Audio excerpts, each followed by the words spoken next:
I cannot take the noise anymore.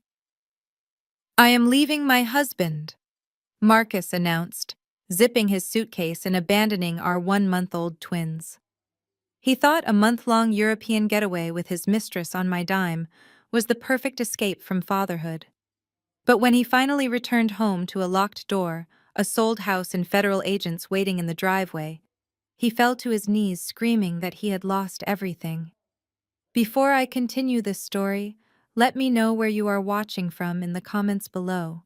Hit like and subscribe if you have ever had to teach a narcissist a lesson they will never forget. The piercing wails of our 1-month-old twins Leo and Mia echoed against the living room walls. I stood in the doorway holding a stained burp cloth, my hair tied in a messy knot, exhausted beyond belief. Marcus stood by the hallway mirror, ignoring the cries completely. He sprayed 2 heavy pumps of expensive cologne and adjusted the collar of his custom linen shirt. "Are you seriously walking out right now?"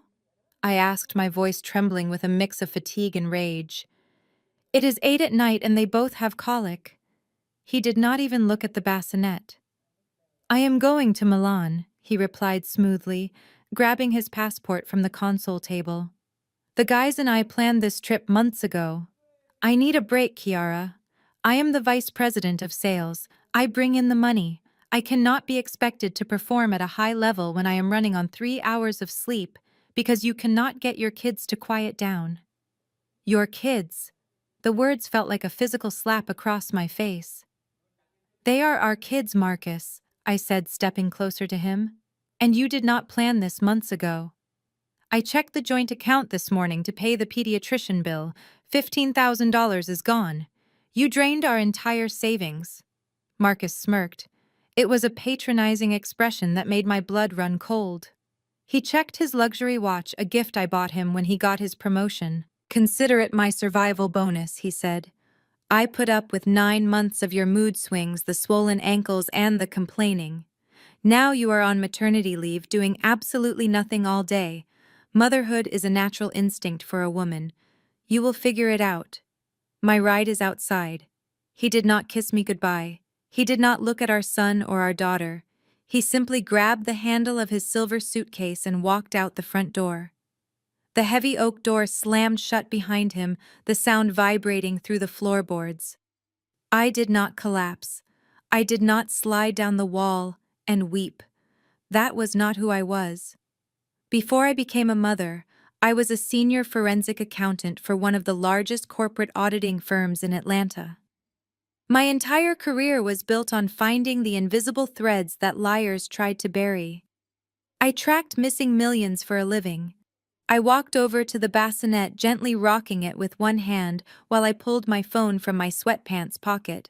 As if on cue, a notification lit up the screen. It was not a text from Marcus apologizing. It was an automated fraud alert from my personal credit card, the one Marcus was supposed to be removed from a year ago. Charge alert. Air France $8,450. My brow furrowed. First, he drained $15,000 from the joint account. Now he was putting over $8,000 on my personal credit card. But what caught my forensic eye was not the dollar amount. It was the math. A last-minute first-class ticket to Milan did not cost $8,450. That was the price of 2 tickets. "Who are you flying with, Marcus?" I whispered to the empty room. I scooped up Mia, who had finally exhausted herself into quiet hiccups, and strapped her to my chest in the baby carrier. I picked up Leo, balancing him on my hip, and marched straight to my home office. The glow of my 3 computer monitors illuminated the dark room.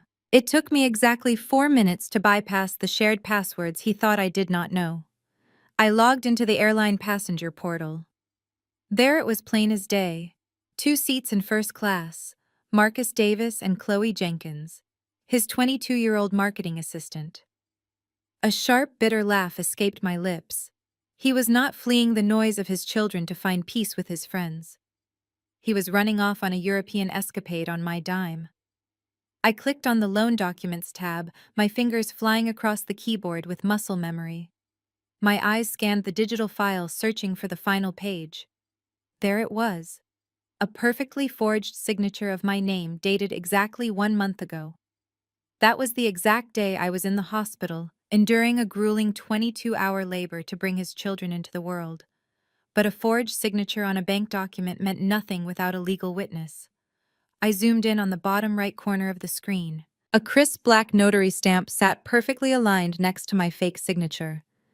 Chelsea Davis, Notary Public State of Georgia. My breath caught in my throat. Chelsea was Marcus' sister-in-law, married to his older brother. She was a high-end real estate broker, and apparently a willing accomplice to federal wire fraud. She had used her official state seal to verify that I was standing right in front of her, signing away the equity of my home, while I was actually strapped to a hospital bed screaming in agony. This was not just a cheating husband taking a joyride. This was a coordinated family attack to rob me blind. I closed the laptop as the first rays of morning sunlight began to creep through the office blinds. I had not slept a single minute. The twins were finally resting quietly in their double bassinet. I walked into the kitchen to make a pot of coffee, my mind running through penal codes and federal sentencing guidelines. Just as the coffee machine began to brew, I heard the distinct sound of a key turning in the front door lock. Marcus had not left his key on the counter. He had given it to his mother. The door swung open, and in walked Brenda, my mother-in-law, followed closely by Chelsea. Brenda was already wearing her Sunday church outfit. She carried a designer handbag and an expression of profound disappointment. Chelsea trailed behind her, holding an iced matcha latte, looking pristine in her matching tennis skirt and crisp white polo. "Well, look at this place," Brenda announced, her voice booming through the quiet house. "Marcus told me you were letting things go, but this is an absolute disaster, Kiara. You have baby bottles sitting in the sink and the floors have not been vacuumed. No wonder my son had to leave the country just to get some peace of mind." I stood frozen by the coffee maker. "He abandoned his newborn children, Brenda," I said, keeping my voice dangerously level. Chelsea sighed, taking a loud sip of her matcha. "Oh, Kiara, do not be so incredibly dramatic," she said, waving her manicured hand. "Men like Marcus operate under immense pressure. He is a provider. He needs a sanctuary, not a stressful environment. You really should have made more of an effort to bounce back after the pregnancy. You are still wearing maternity clothes, for goodness sake. It is all about maintaining the romance and keeping him happy." I stared at Chelsea. The woman who had illegally notarized away $200,000 of my money was standing in my kitchen giving me unsolicited marriage advice. I felt a cold smile slowly forming on my face. I did not scream. I did not throw my coffee mug at her perfectly highlighted hair. A forensic accountant never tips her hand before the audit is complete. "I suppose you are right, Chelsea," I replied, my voice dripping with false submission. "It has just been a very difficult adjustment for me." Brenda huffed and walked over to the kitchen island. She opened her oversized leather handbag and pulled out a thick stack of mail wrapped in a thick rubber band. She dropped it onto the marble counter with a heavy thud. "Marcus had these forwarded to my house before he left," Brenda said. "They are his credit card bills from the last 2 months. He mentioned that since you are on maternity leave and not contributing to the household income right now, you need to pay these from your personal savings. It is the absolute least you can do while he is away securing your financial future." I walked over to the island and picked up the stack of envelopes. I slid the rubber band off and opened the first statement. It was a bill for a diamond tennis bracelet purchased at a luxury jeweler downtown. The second was a receipt for a private dinner cruise. Neither of those expensive things had been for me. "You want me to pay for his mistress?" I asked, looking directly into Brenda's cold eyes. Brenda did not even flinch. She adjusted her expensive outfit and crossed her arms. "I do not know what paranoid delusions you are fabricating in that tired brain of yours, Kiara. Marcus is on a business trip. You are his wife and you will support him or there will be severe consequences." Severe consequences. I repeated the words slowly, letting them hang in the air. I looked at Brenda and then at Chelsea, who was busy adjusting her diamond tennis bracelet. I knew exactly what they were trying to do. They were trying to bully a sleep-deprived mother into funding a European vacation for her cheating husband. But I was not a victim. I was a forensic accountant, and they had just handed me all the evidence I needed to destroy them. "You are right, Brenda," I said, softening my voice and looking down at the marble counter. "I am just so overwhelmed with the twins. Everything is so confusing right now. Actually, since you are both here, maybe you could help me understand something else. I received a strange email from the bank this morning about the house." Chelsea stopped adjusting her bracelet. Her eyes darted toward me. "What kind of email?" she asked, her voice suddenly an octave higher. I walked over to my laptop, pretending to look confused. "It says something about a home equity line of credit," said, reading the screen. $200,000. "I do not understand. This house is fully paid off. My parents left it to me. I never signed any papers for a loan. Did Marcus mention anything to you about this?" Chelsea gripped her iced matcha latte so tightly her knuckles turned white. A drop of green liquid spilled over the edge and landed on her pristine tennis skirt. "Oh, damn it!" she hissed aggressively, wiping at the stain. Brenda stepped forward, positioning herself between me and Chelsea. "That is business talk, Kiara," Brenda said sharply. "Marcus is the head of this household. If he took out a loan against the house, it is because he is making investments for your future. You do not need to worry your head about complicated financial matters. That is a man job. Just focus on losing the baby weight and taking care of my grandchildren." "But the bank document says I signed it," I pressed, keeping my expression perfectly innocent. "It even has a notary stamp on it. I was in the hospital having a surgery a month ago. How could I have signed a legal document in front of a notary?" Chelsea practically choked on her own saliva. She slammed her iced matcha latte down on the kitchen island. "Listen, Kiara, I have a very busy schedule today," she snapped, grabbing her designer purse. "I do not have time to sit here and listen to you interrogate us about things you clearly do not understand. Marcus will explain it all when he gets back. Until then, you need to pay those credit card bills like Brenda asked." "Do not be ungrateful." Brenda nodded in agreement. "We are leaving now," Brenda announced. "Have the house clean by the time we come back on Sunday after church, and pay those bills." They marched out of the kitchen, their heels clicking aggressively against the hardwood floors. The front door slammed shut for the second time in less than 12 hours. I stood alone in the quiet kitchen, listening to the silence.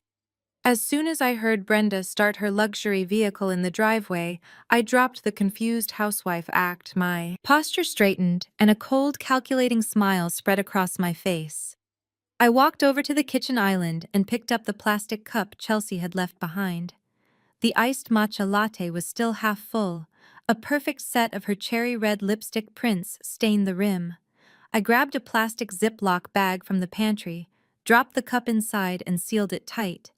I did not need her physical DNA, but a tangible piece of evidence linking her to my house.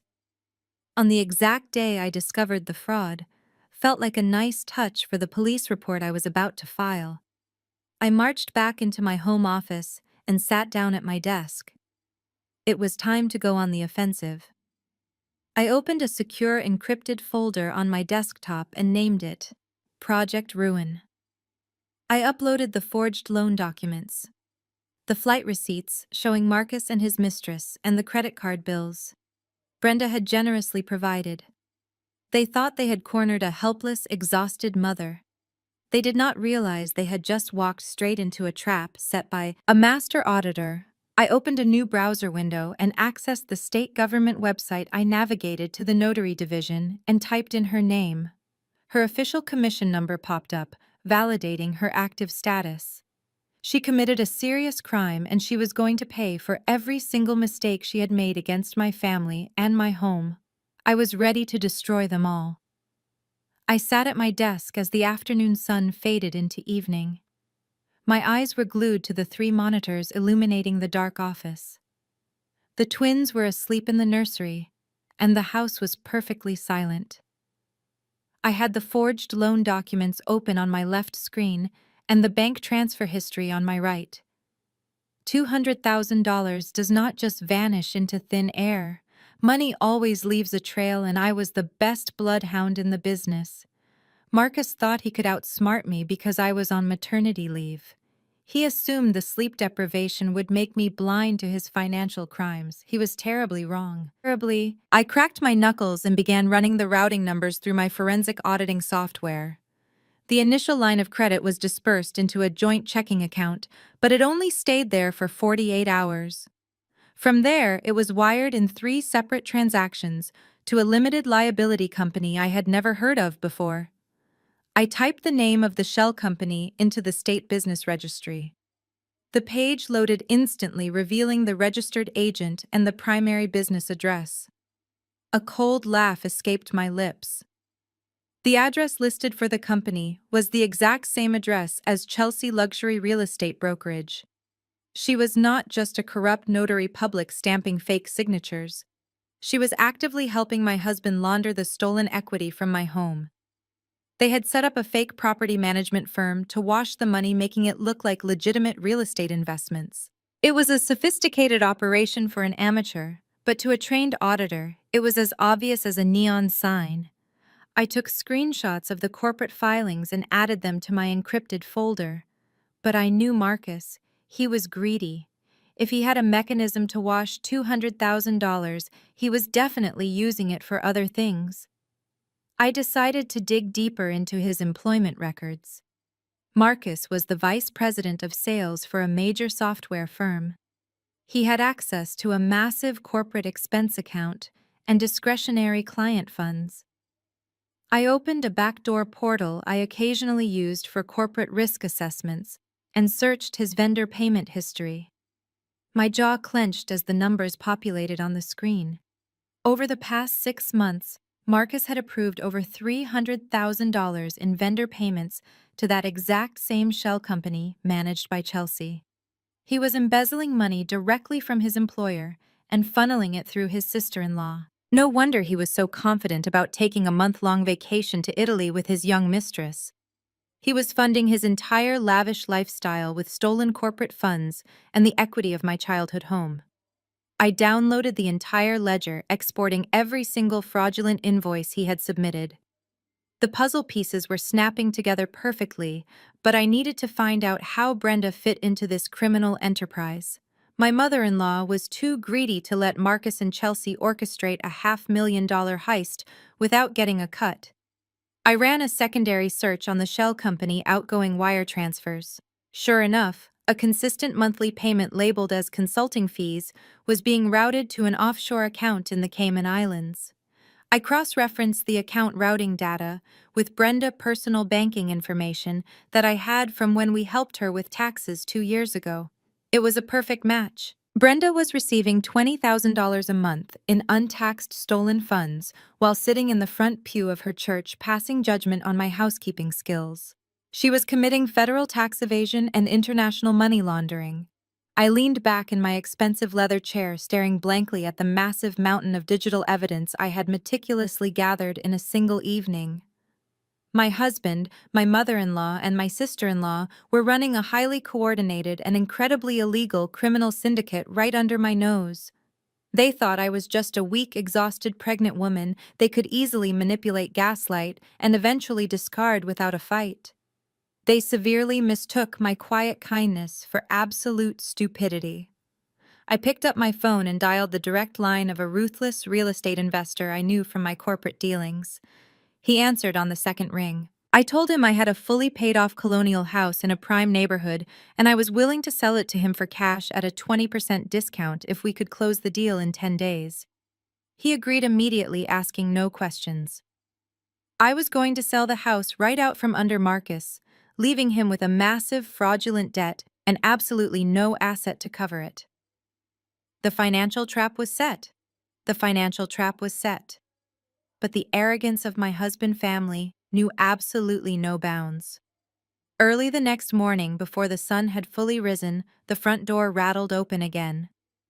I was sitting on the living room rug feeding Mia when Brenda and Chelsea marched into my house for the second time in 2 days.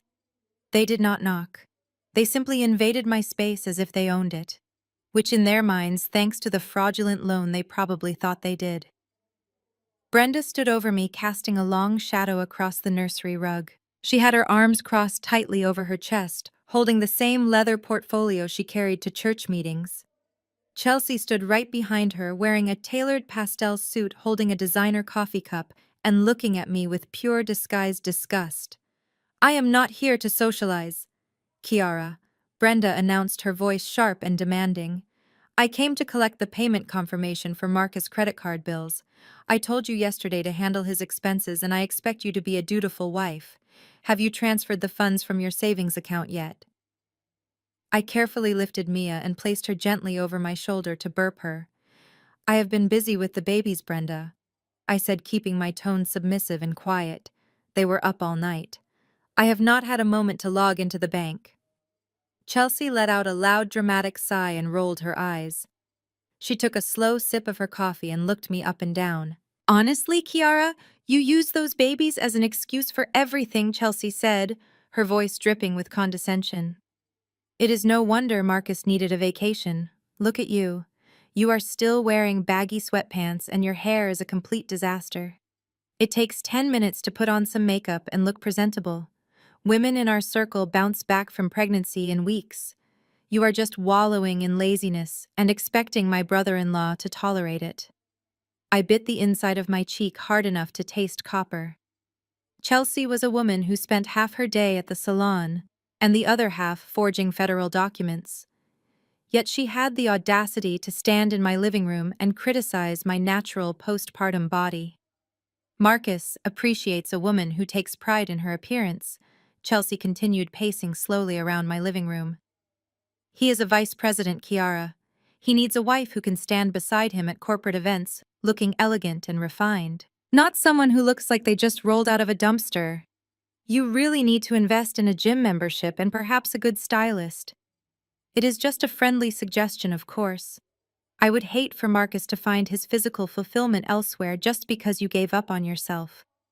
I knew exactly where Marcus was finding his physical fulfillment. He was finding it with a 22-year-old assistant in Milan paid for by the money Chelsea helped him steal from my home. But I swallowed the venom rising in my throat. I needed them to feel powerful. I needed them to believe I was completely broken. "I am doing my best, Chelsea," I whispered, staring at the floor. "Your best is clearly not good enough," Brenda snapped, stepping closer. "My son is working himself to the bone to provide for this family. The absolute least you can do is manage his financial obligations while he is away. I want those bills paid today, Kiara. If you do not have the confirmation receipts emailed to me by noon, I will personally call Marcus and tell him how disrespectful and ungrateful his wife is acting." "I will do it right now, Brenda," I said, standing up slowly. I walked over to my desk, pretending to be thoroughly intimidated by their threats. I opened my laptop and logged into my personal banking portal. I intentionally transferred $5,000 to Marcus' credit card account to cover his luxury purchases. It was a calculated sacrifice. Paying that bill with traceable funds from my personal account would serve as concrete proof for the IRS that I was being financially coerced while he was out of the country.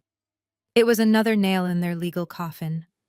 I printed the confirmation receipt and handed it to Brenda. She snatched the paper from my hand, her lips curling into a smug, satisfied smile. "See how simple that was?" Brenda said, slipping the receipt into her leather portfolio. "Submission is a virtue, Kiara. Remember your place in this family." Chelsea smirked, adjusting her designer handbag. "Try to wash your hair before we see you on Sunday," she added sweetly. "We are hosting a barbecue for the church community, and we cannot have you embarrassing the family looking like a homeless person." They turned and walked out the front door, leaving behind the lingering scent of expensive perfume and cheap malice. As soon as the lock clicked shut, I walked straight back to my computer. I picked up my phone and dialed the real estate investor I had spoken to the night before. "I have the paperwork ready," I told him, my voice steady and cold. "We are closing the sale on Friday morning. Bring the full amount in cash. Just let them completely drown." I hung up the phone with the investor feeling a surge of adrenaline. The sale was moving forward, but I needed to tighten the noose around Chelsea. She was the weakest link in their little criminal chain. Arrogant people are usually the easiest to break because they panic when their intelligence is questioned. I picked up my phone again and dialed the direct line to Chelsea Real Estate Brokerage. Her assistant answered and put me through. When Chelsea picked up, her voice was dripping with annoyance, as if my mere existence was a burden to her day. "Kiara, what is it now?" She sighed loudly into the receiver. "I just saw you an hour ago, and I am incredibly busy with high-end clients." I kept my voice light and slightly trembling, playing the perfect role of the confused and overwhelmed housewife. "I am so sorry to bother you at work, Chelsea," I said, "but I just got a very confusing call from my homeowner insurance company. They said my policy is being flagged because of a new lien on the property. They mentioned the home equity line of credit we talked about this morning." There was a sharp intake of breath on the other end of the line. The background noise of her busy office seemed to vanish. "What did you tell them?" Chelsea demanded, her voice dropping an octave. "I told them I did not have the paperwork in front of me," I replied innocently. "But the insurance agent said they need a copy of the original loan agreement to verify the coverage limits. Since Marcus is in Europe and you are in real estate, I figured he might have left a copy of the documents with you, or at least a digital scan. Could you email it to me so I can forward it to the insurance company right away?" Chelsea let out a nervous laugh that sounded more like a choke. "Kiara, that is completely unnecessary," she stammered, her confident facade cracking instantly. "The bank handles the insurance updates automatically. You must have spoken to a confused customer service representative. Just ignore them. I will have Marcus call them when he gets back." "But they said they need to verify my signature and the notary stamp," I pushed gently, twisting the invisible knife deeper. "They said since my name is the only one on the original deed, the new loan requires a certified notary seal to be valid. You are a notary, right, Chelsea? Do you know how I can get a copy of that stamped page?" The silence on the phone was deafening. I could practically hear her heart hammering against her ribs through the receiver. When she finally spoke, her voice was shrill and completely unhinged. "Listen to me very carefully, Kiara," she snapped. "You need to stop meddling in financial affairs. You do not understand. That paperwork is locked away in a secure bank vault and it is highly confidential. You do not have the clearance to demand those documents from anyone. If you keep poking around and calling insurance companies, you are going to completely mess up the investments Marcus is trying to build for your family. I just want to make sure the house is insured, Chelsea," I said, letting a fake tearful waver enter my voice. "It is the house my parents left me." "It is Marcus' house now," she yelled, losing her temper entirely. "He is the man of the house and he makes the decisions. Do not call my office again with this ridiculous paranoia. Focus on your screaming babies and let the adults handle the real business." She slammed the phone down. The dial tone buzzed in my ear like a victory siren. I smiled and ended the call. She was terrified. Her aggressive defensiveness was the classic reaction of a white-collar criminal realizing the walls were closing in on them. By threatening me and claiming the documents were locked away, she had just confirmed that she knew exactly what was on them and was actively trying to conceal the forgery from me. I opened my laptop and typed out a detailed memo of our phone conversation, adding the exact time and duration of the call. In forensic accounting, every single interaction is potential evidence. I dragged the memo into the encrypted folder labeled Project Ruin, right next to her fake notary seal. My trap was fully set and Chelsea had just walked right into the center of it. The investor was bringing the cash on Friday. By the time my mother-in-law hosted her lavish church barbecue this weekend, the ground beneath their feet would be completely gone. I stood up from my desk and walked over to the window looking out at the neighborhood. I looked at the twins sleeping peacefully in their cribs. Daddy was enjoying his final days of freedom in Milan, and Aunt Chelsea was about to learn a very hard lesson about federal law and what happens when you underestimate a mother defending her children. I walked back to my desk. The digital evidence was safely secured in my encrypted folder, but I needed physical proof to guarantee the federal indictments would stick. I went into the kitchen to retrieve the plastic Ziploc bag containing the designer coffee cup Chelsea had left behind. The cherry red lipstick stain was still perfectly intact on the plastic lid. In corporate auditing, physical evidence linking a suspect to the scene is the ultimate trump card. Chelsea would undoubtedly try to claim she had not been to my house or that I was harassing her, but this cup contained her DNA and her fingerprints. I took a permanent marker and wrote the date, time, and location of retrieval on the outside of the bag. I placed it carefully into a padded shipping envelope. Next, I needed to solidify the forgery case. I sat back down in my leather office chair and opened a secure connection to the Georgia Superior Court Clerks Cooperative Authority website. This was the official database for every registered notary public in the state. I typed in the commission number printed on the fraudulent home equity loan documents. Chelsea Davis commission expiration date, November of next year. The system confirmed her active status, but I was looking for something much more specific. Under state law, a notary is required to maintain a sequential physical journal of every notarial act they perform. They must record the date, the type of document, the name of the signer, and most importantly, the physical signature of the person appearing before them. Since I was lying in a hospital bed giving birth on the exact day this loan was executed, I obviously did not sign her journal. That meant Chelsea either left the entry blank, completely invalidating the notary act, or she forged my signature a second time in her official state logbook. Either way, it was a direct violation of state law, but because the fraudulent loan was processed through a federally insured bank and the funds were wired across state lines to her shell company, the crime escalated dramatically. This was no longer just a local real estate dispute. It was a textbook violation of Title 18 United States Code Section 1343, better known as federal wire fraud.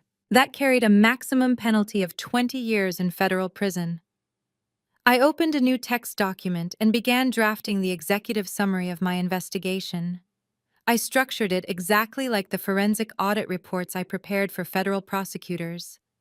I detailed the initial unauthorized withdrawal from the joint checking account. I mapped the exact timeline of the home equity line of credit being opened using my forged signature. I documented the electronic transfer of $200,000 to the fake Property Management Limited Liability Company registered to Chelsea. Finally, I included the offshore wire transfers proving Brenda was receiving stolen funds in the Cayman Islands. The sheer audacity of their plan was staggering. They had weaponized my pregnancy, assuming the exhaustion of motherhood would make me compliant and oblivious. They thought my sole focus would be changing diapers and crying over a husband who needed a break. They never considered that the analytical mind that made me a top-tier corporate auditor did not just shut down because I gave birth. In fact, the primal instinct to protect my children had only sharpened my focus. I printed the executive summary on thick, high-quality paper. I organized the supporting documents into separate labeled folders. Folder A contained the forged loan agreements and the state notary database printouts. Folder B held the wire transfer receipts and the shell company registration documents. Folder C contained the credit card statements proving Marcus was spending the embezzled corporate funds on luxury travel with his mistress. I placed all three folders into a heavy-duty legal binder. This binder was not just a collection of financial records. It was a loaded weapon aimed directly at the heart of their arrogant little family. I looked down at my phone. It was Thursday evening. The real estate investor was coming tomorrow morning to finalize the cash sale of the house. That would completely sever my financial ties to the property, leaving Marcus holding a massive fraudulent mortgage on a house he no longer owned. And then came Sunday. Brenda was hosting her lavish church barbecue, a public spectacle designed to show off her perfect family. It would be the absolute perfect stage for my final act. I closed the legal binder and locked it inside my fireproof floor safe. The twins began to stir in the nursery, signaling it was time for their evening feeding. I walked down the hall feeling a profound sense of calm. The storm was coming. After feeding the twins and settling them back to sleep, the adrenaline in my veins completely eradicated any desire for rest. The binder in my safe held enough evidence to initiate an investigation, but I wanted an absolute guaranteed conviction. I needed to understand why Marcus took exactly $200,000 from my house equity right now. He was already embezzling corporate funds, so why risk a federal wire fraud charge on his own home? There had to be a missing puzzle piece, a catalyst that forced his hand. I returned to my dark office and woke up my monitors. I needed to go deeper into his corporate network. Marcus worked for a mid-sized software firm that specialized in data security, ironically enough. Using his executive credentials, I bypassed the two-factor authentication by routing the verification request to my secondary device. I accessed the internal accounting server and pulled up the upcoming quarterly audit schedule. The dates jumped off the screen. His department was scheduled for a comprehensive external audit next Monday. I ran a comparative analysis between the shell company invoices he had approved and the actual corporate bank ledger. Suddenly, the math made perfect, terrifying sense. Over the past 6 months, Marcus had embezzled roughly $500,000 by paying Chelsea, fake property management company, for non-existent corporate retreat venues. But 2 weeks ago, his finance director flagged a $200,000 discrepancy in the vendor reconciliation report. The director demanded that Marcus provide the corresponding venue receipts or return the funds before the external auditors arrived. Marcus panicked. He did not have the receipts because the venues did not exist, and he had already spent the corporate money on designer clothes, luxury cars, and wooing his young marketing assistant. He needed $200,000 in clean, untraceable cash immediately to balance the corporate ledger and avoid being fired and arrested. He could not get a traditional bank loan because his debt-to-income ratio was a disaster. So he looked at the only pristine asset left in his life: my fully paid-off childhood home. He had Chelsea forge my signature and notarize the home equity line of credit. But here is the ultimate irony. Once the $200,000 hit his account, his raging narcissism took over completely. Instead of using the stolen home equity to pay back his company and save his prestigious job, he looked at the massive cash balance and decided he deserved a reward for his highly stressful life. He transferred a small portion to his mother's offshore account to keep her quiet, paid off a few immediate personal debts, and then used the rest to book a month-long first-class European vacation with his mistress. He abandoned his corporate mess entirely, assuming that by the time he returned from Italy, the audit would have somehow blown over, or he could manipulate the numbers from afar. I sat back in my chair staring at the glowing screens. He was not just an arrogant cheat. He was a colossal fool. He had doubled down on his crimes, leaving a blazing paper trail in both his personal and professional life. I decided to look closely at the young mistress, Chloe Jenkins. She was not just a clueless passenger on this fraudulent joyride. I opened the payroll database and searched her name. She was hired 6 months ago, right when the embezzlement started. Her official title was marketing assistant, but her compensation structure included a massive quarterly bonus tied directly to the shell company vendor accounts. Marcus was using her bank account to wash the smaller amounts of cash. She was fully complicit. Every time he approved a fake invoice, Chloe received a 10% kickback disguised as a performance bonus. She was 22 years old and already a willing accessory to corporate embezzlement and money laundering. I took a high-resolution screenshot of her employment contract, her bonus payout history, and the corresponding fake invoices. I added them to a new folder on my desktop named The Mistress. The digital clock on my monitor read 3 in the morning. I had successfully mapped every single cent: the $200,000 from my house, the $500,000 from the software firm, the offshore transfers to Brenda, and the kickbacks to Chloe. It was a perfectly enclosed ecosystem of pure greed. I reached for my encrypted hard drive and backed up every single file, database, and email log. I was no longer just a wronged wife filing for divorce. I was the architect of their absolute destruction. I powered down the monitors and watched the screens go black. Tomorrow I would finalize the cash sale of my house. The countdown had officially begun, and Marcus had absolutely no idea the guillotine was already falling. The next morning, I woke up before the sun even had a chance to rise. The twins were still sound asleep in their cribs, giving me a rare moment of absolute silence. I made a strong cup of black coffee and walked back into my home office. I had mapped out Marcus and Chelsea, but Brenda still needed more definition. My mother-in-law was an arrogant woman who hid behind her religion. She was the treasurer at her megachurch. It was a position she used to judge everyone around her while presenting herself as a pillar of moral perfection. But $20,000 a month flowing into a Cayman Islands bank account was anything but holy.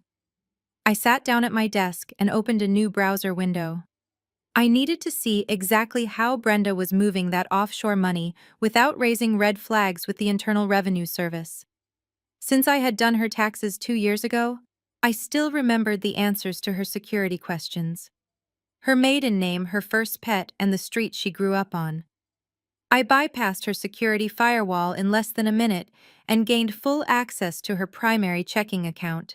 I cross-referenced her personal ledger with the offshore wire transfers I had found the night before. I needed to understand the mechanics of her specific banking strategy.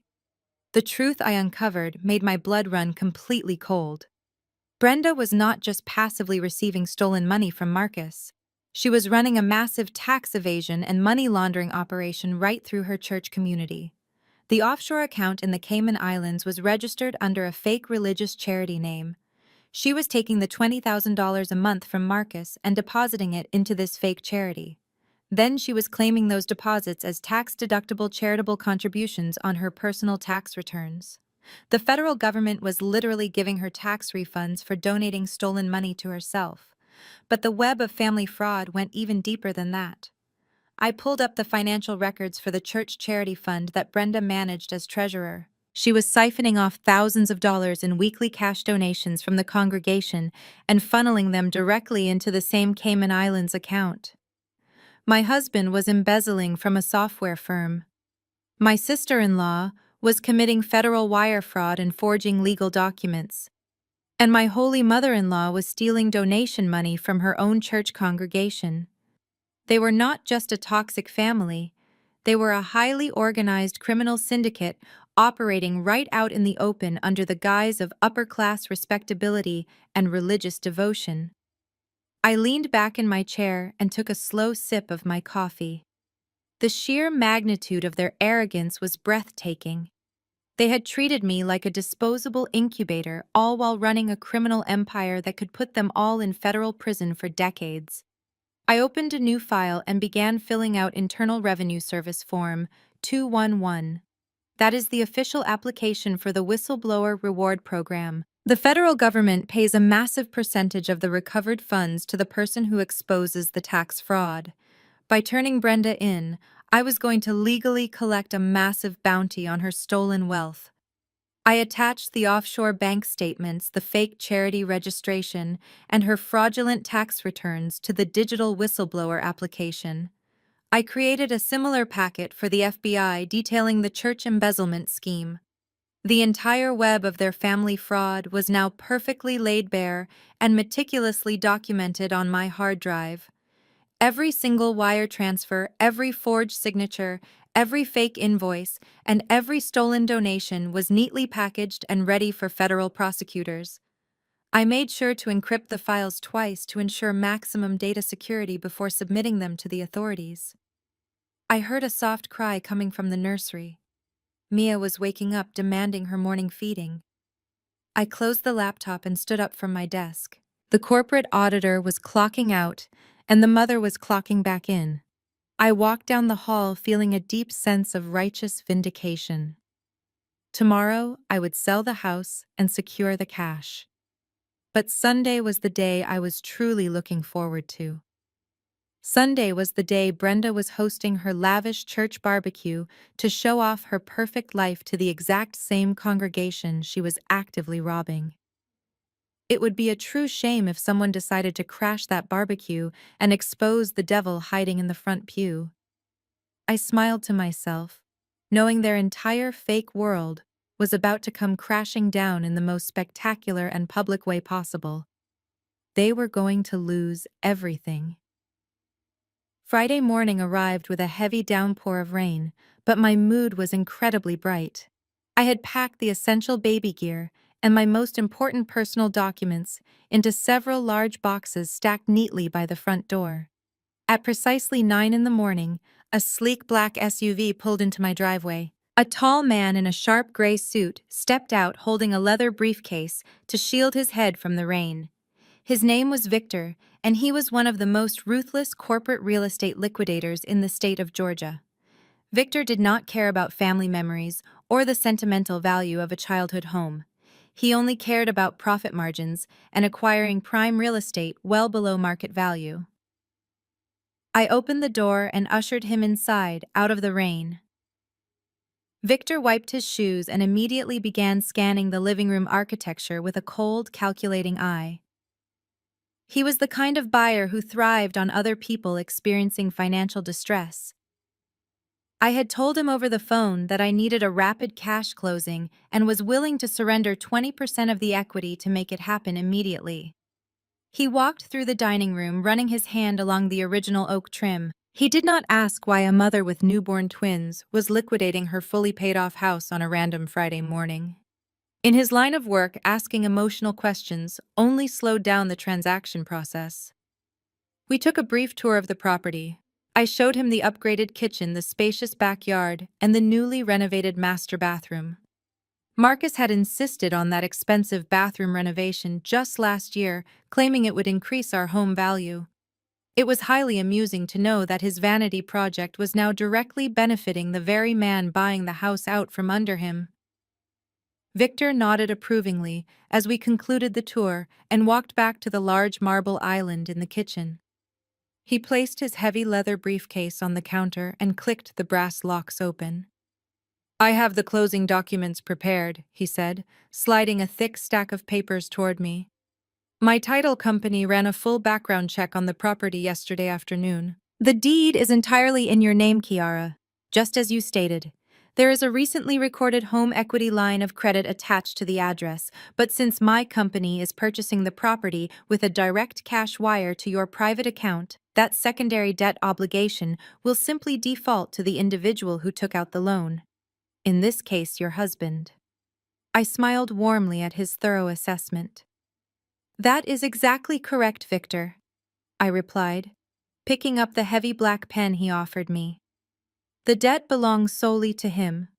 The physical property belongs to me, and now I am transferring it to you." I began signing my name on the designated lines, transferring the legal ownership of my childhood home over to his liquidation firm. I did not feel a single ounce of sadness. A house is only a home when it provides safety and security. This building had become the centerpiece of a massive federal fraud scheme perpetrated by the people who were supposed to be my family. Getting rid of it was like cutting out a cancerous tumor. I signed the final page and pushed the stack of documents back across the marble counter. Victor reviewed the signatures and then pulled a small tablet from his briefcase. He logged into his corporate banking portal and initiated the wire transfer. I watched his screen as the full cash value of the house minus his steep discount was routed directly into a secure new bank account I had opened solely under my name. My phone vibrated in my pocket a few seconds later. It was the confirmation text from my bank. The funds had cleared completely. I was now a very wealthy and highly liquid independent woman. Victor handed me a copy of the finalized contract. "I will have my crew here on Monday morning at 8 sharp to change every lock on the doors and begin the interior demolition," he said, packing his briefcase. "You have until Sunday night to remove whatever personal belongings you wish to keep. Anything left behind will be thrown into a commercial dumpster by noon on Monday." "That timeline works perfectly for me," I assured him, shaking his hand. "I will be completely gone by Sunday afternoon." Victor walked out into the rain and drove away in his black SUV. I stood in the quiet kitchen looking around at the walls. Marcus thought he had leveraged this house to fund his extravagant new life. He had absolutely no idea that he was now legally tied to a $200,000 fraudulent mortgage on a property owned by a ruthless corporation. When he returned from Milan, he would not just be locked out. He would be trespassing on an active demolition site. The trap was now fully operational, and it was time to get ready for the Sunday barbecue. I walked back into my home office, the thrill of the house sale still buzzing in my veins. The cash was securely sitting in my private account, but the real work was just beginning. I sat down at my desk and pulled the thick legal binder from my fireproof safe. It was time to finalize the whistleblower packets for the federal authorities. I started with my mother-in-law. Brenda thought her position at the church made her untouchable. I opened the digital portal for the Internal Revenue Service and began uploading the supporting documents for Form 211. I attached the bank statements, proving she was siphoning weekly cash donations from the congregation. I included the routing numbers for the offshore Cayman Islands account and the fraudulent tax returns where she claimed those stolen funds as charitable deductions. I wrote a concise executive summary, explaining exactly how she used the church as a front for her money laundering operation. I made sure to highlight the exact dates and dollar amounts, leaving absolutely no room for misinterpretation. The IRS does not play games with tax evasion or offer grace to people who steal from charities. Brenda was looking at a massive financial penalty and a very long federal prison sentence. Next, I turned my attention to the Federal Bureau of Investigation. This packet was much thicker, involving multiple federal crimes committed across state lines. I created a detailed timeline mapping Marcus and his embezzlement scheme. I included the fake vendor invoices. He approved the internal corporate ledgers I had downloaded, and the wire transfer receipts, sending $500,000 of stolen corporate funds to Chelsea, fake property management company. I attached the screenshot of his young mistress employment contract and the bonus payout history, proving she was receiving a 10% kickback for her silence.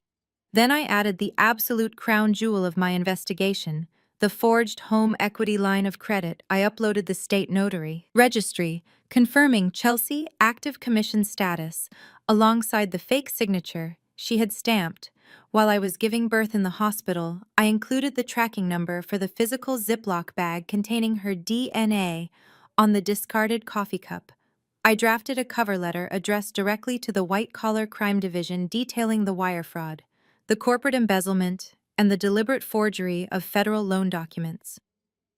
I printed physical copies of both packets, carefully placing the Internal Revenue Service documents into a thick manila envelope and sealing it tight. I did the same for the Federal Bureau of Investigation packet. I wrote the addresses of the regional field offices on the front of each envelope in neat block letters. As a forensic accountant, I knew exactly how to format these reports to bypass lower-level analysts and land directly on the desks of senior investigators. I had handed them a fully prosecuted case tied up with a neat little bow. All they had to do was execute the arrest warrants. I placed the 2 sealed envelopes into my leather tote bag. I planned to drop them off at the main post office on Saturday morning so they would be processed and waiting on the agents' desks first thing Monday morning. The exact same morning, the external auditors were scheduled to arrive at Marcus Software firm. The timing was an absolute masterpiece of destruction. With the legal traps fully armed, I shifted my focus back to my immediate physical reality. I had less than 48 hours to pack up my entire life and vacate the house. Before Victor Demolition Crew arrived with their sledgehammers, I walked into the nursery where the twins were quietly babbling in their cribs. I promised them a life free from toxic manipulation, and I was going to deliver exactly that. I started filling cardboard boxes with their clothes, their toys, and their blankets. I packed my own essential clothing and my professional work documents, leaving behind anything Marcus had ever bought. Me, he could keep the cheap jewelry and the empty promises. The house slowly began to echo as the rooms emptied out. It felt incredibly liberating to strip away the physical layers of my fake marriage.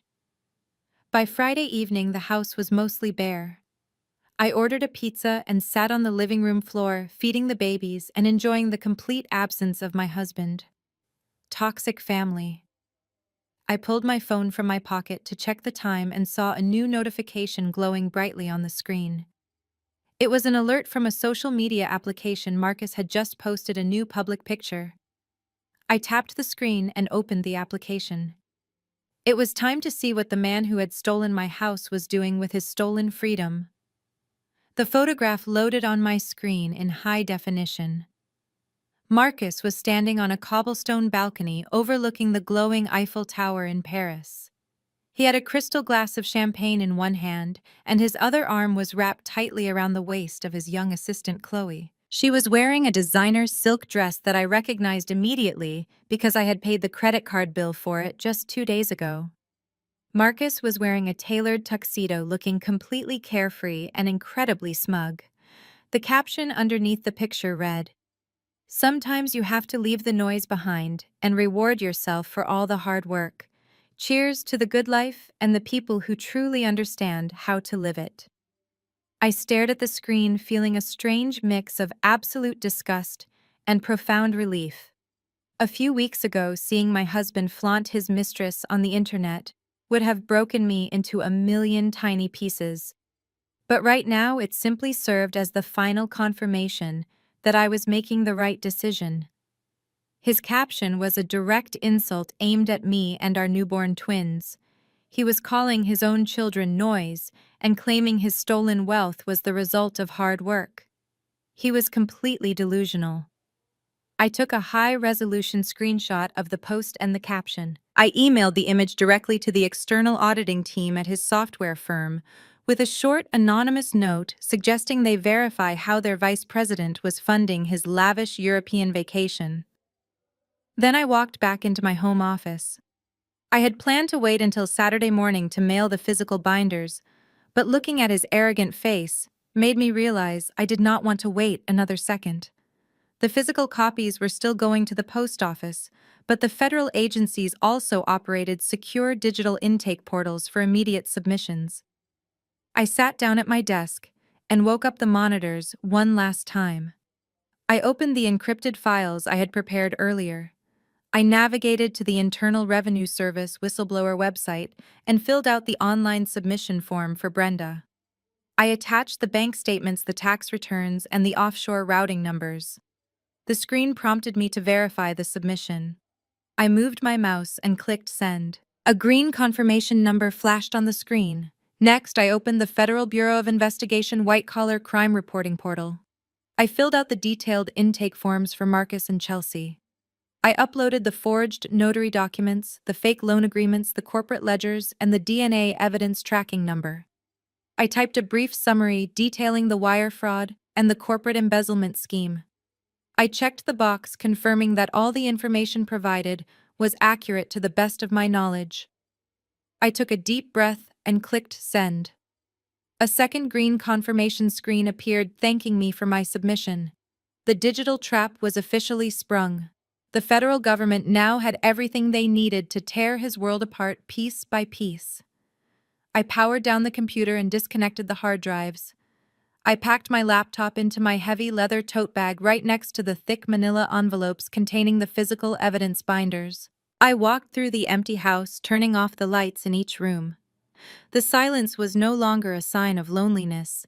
It was a testament to my freedom.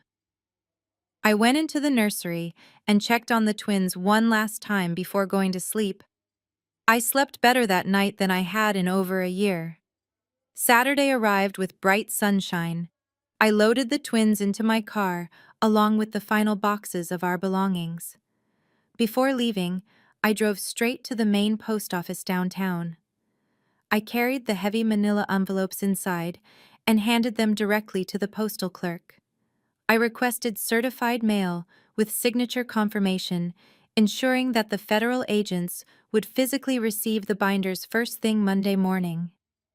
I watched the clerk stamp the envelopes and toss them into the outgoing bin. The process was completely finalized. I drove us to a beautiful luxury penthouse I had rented on the exact opposite side of the city using my clean cash. It was perfectly secure and completely hidden from Marcus and his toxic family. I spent Saturday unpacking boxes and settling into our brand new life. My mind was already racing ahead to the events of the next day. Tomorrow, Brenda was hosting her lavish church barbecue. She was going to stand in front of her congregation pretending to be a saint while secretly stealing their money. Chelsea would be standing there showing off her fake wealth. I smiled as I arranged the nursery. I could not wait to attend that party. Sunday afternoon arrived with a heavy blanket of southern heat and the smell of smoked brisket filling the air. Brenda lived in a sprawling estate in a gated community manicured to project success. Her backyard was transformed into a lavish outdoor banquet space for the church congregation. White tents shaded rows of tables covered in expensive linens. A live jazz band played softly in the corner, while women in elaborate church hats and men in tailored summer suits mingled on the pristine lawn. Brenda was in her element. She stood near the center of the patio, holding a glass of iced sweet tea, greeting the church elders with her practiced holy smile. She played the generous, devoted treasurer flawlessly. Chelsea stood a few feet away, wearing a designer sundress, holding court with a group of younger wives, bragging about her latest real estate listings. I parked a rental car a block away and walked toward the gates. I did not look like the exhausted postpartum mother they had bullied in my kitchen just a few weeks ago. I had spent the morning at a high-end salon. My hair was blown out perfectly straight, and my makeup was sharp and flawless. I wore a tailored emerald green jumpsuit that cinched at my waist, paired with nude designer heels that clicked sharply against the pavement. I looked like a senior corporate executive arriving at a hostile takeover. Which was exactly what I was doing. I did not bring the twins. They were safely back at the secure penthouse being watched by a highly recommended professional nanny I had hired with my newly acquired cash. Today was not a day for children. Today was a day for absolute destruction, and I needed my hands completely free. Walking beside me was a tall man wearing a sharp navy blue suit, carrying a slim leather briefcase. His name was David, and he was one of the most ruthless litigation attorneys in the city. I had retained his services on Friday, right after selling the house. I needed legal counsel present to witness the fallout and ensure my rights were completely protected when the authorities eventually arrived. As David and I walked through the side gate into the backyard, the ambient chatter of the party began to die down. Heads turned in our direction. The congregation knew who I was. I was the quiet daughter-in-law who never quite fit into their elite social circles. They expected me to look defeated and overwhelmed, especially with Marcus away on business. Seeing me stride onto the lawn looking like a millionaire with a corporate lawyer by my side sent a visible shockwave through the crowd. Brenda was mid-sentence talking to the head pastor when she finally saw me. Her jaw physically dropped, and the sweet church lady smile completely vanished from her face. She blinked rapidly, her eyes darting over my expensive outfit and the confident attorney standing next to me. A few feet away, Chelsea stopped laughing. She lowered her drink and stared at me with pure, unadulterated confusion. I did not wait for them to approach me. I walked straight across the lawn toward the center patio, the crowd parting instinctively to let me through. David stayed one step behind me, observing the scene with a detached silence. "Kiara," Brenda said, her voice tight and forced. She quickly plastered a fake smile back onto her face for the sake of the pastor standing nearby. "We were not expecting you today. Marcus said you were too overwhelmed with the babies to attend public events." I smiled, a cold, calculating expression that did not reach my eyes. "I was feeling a bit overwhelmed, Brenda," I replied, my voice loud and clear, carrying over the soft jazz music. But then I realized that staying hidden in the shadows is exactly what dishonest people want you to do. I decided it was time to step into the light and join the celebration. Chelsea marched over her heels, sinking into the grass. She looked me up and down, her face twisting into a sneer. "Who is this?" she demanded, pointing a manicured finger at David. "Did you hire a bodyguard, Kiara? Are you desperate for attention?" "This is my attorney, Chelsea," I said calmly, turning my gaze directly to her. "I brought him along because we have some very serious real estate matters to discuss, specifically regarding a certain home equity line of credit and a fraudulent notary stamp." Chelsea's face lost absolutely all of its color instantly. She took a step back, her designer handbag slipping slightly off her shoulder. The confident real estate broker vanished, replaced by a terrified criminal, realizing she had been completely caught by the one woman she thought she could easily break. Chelsea recovered her composure quickly. She let out a loud, shrill laugh echoing across the lawn. The congregation stopped their conversations and turned their attention toward our confrontation. Chelsea knew she had an audience and was determined to use them to her advantage. She stepped forward, jutting her chin in the air to reclaim her superiority. "Are you seriously threatening me at a church barbecue, Kiara?" she asked, her voice carrying over the jazz music. "You bring some cheap lawyer here to try and scare us. We all know the truth. Marcus left for Europe because you were draining him dry. Now you come crashing our family event looking for a handout." Brenda nodded, stepping up beside her daughter-in-law. "It is true," Brenda announced to the crowd, her voice dripping with fake pity. "My son works himself into the ground to provide for her and those babies. He went to Milan to escape the financial stress she puts on him. Now she shows up here wearing a rented outfit to cause a scene. Kiara, you are embarrassing yourself. Go home before I have security escort you out." I did not flinch.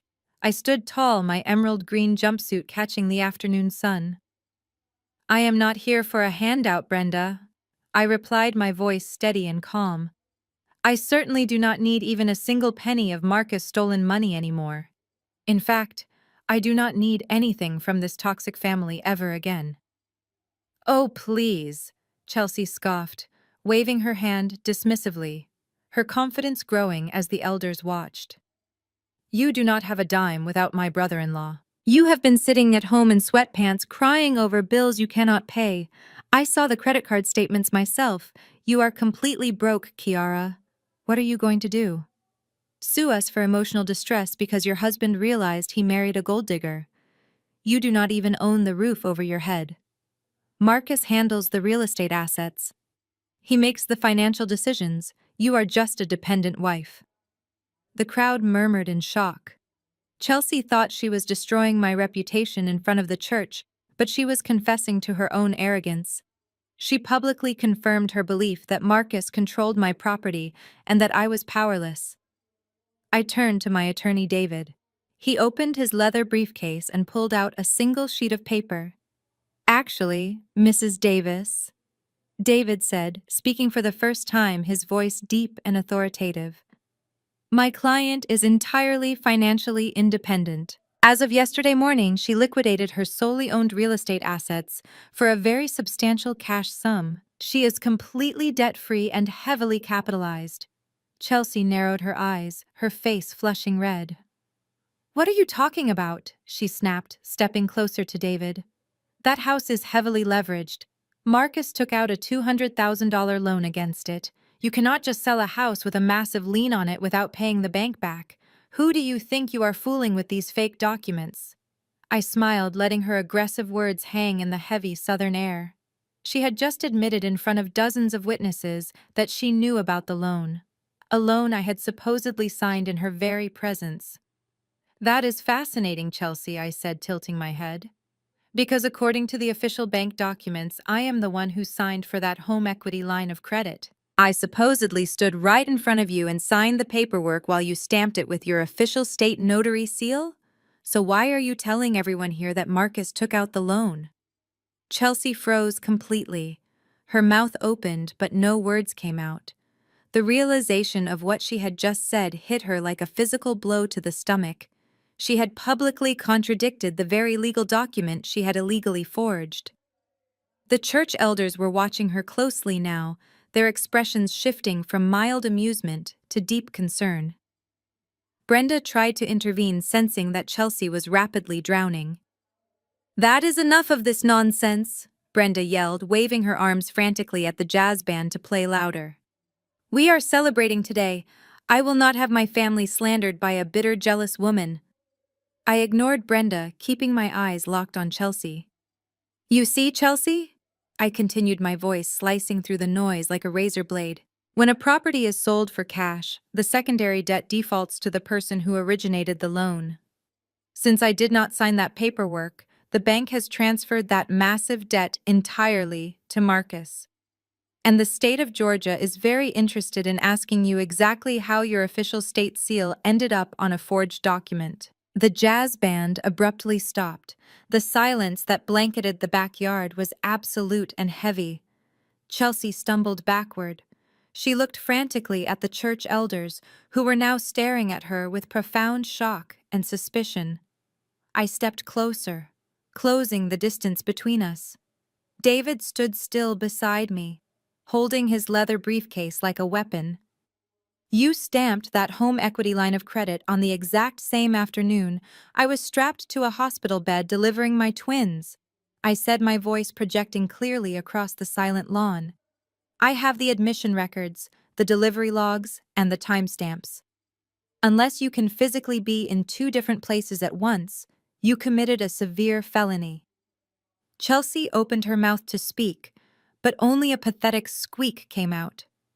Her carefully constructed facade of superiority was disintegrating right in front of my eyes. Her hands began to shake so violently that the ice cubes in her drink rattled against the glass. It was a mistake, she finally stammered, her voice barely a whisper. A clerical error. Kiara, I stamp dozens of real estate documents every single day. Marcus brought me the paperwork and said you had already signed it. I just verified his signature. I did not know yours was forged. You have to believe me. I laughed, a cold, harsh sound that echoed across the perfectly manicured lawn. A clerical error, I repeated slowly, letting the words sink in. That is a very creative defense, Chelsea. But it does not explain the wire transfers. Chelsea dropped her glass. It shattered against the stone patio, spilling sweet tea and ice everywhere. She did not even look down. Her eyes were locked on my face, wide with absolute terror. You see, I am a forensic accountant, I explained, pacing slowly in front of her. I track missing millions for large corporations. Finding $200,000 stolen from my own home was like a basic math puzzle. I followed the money.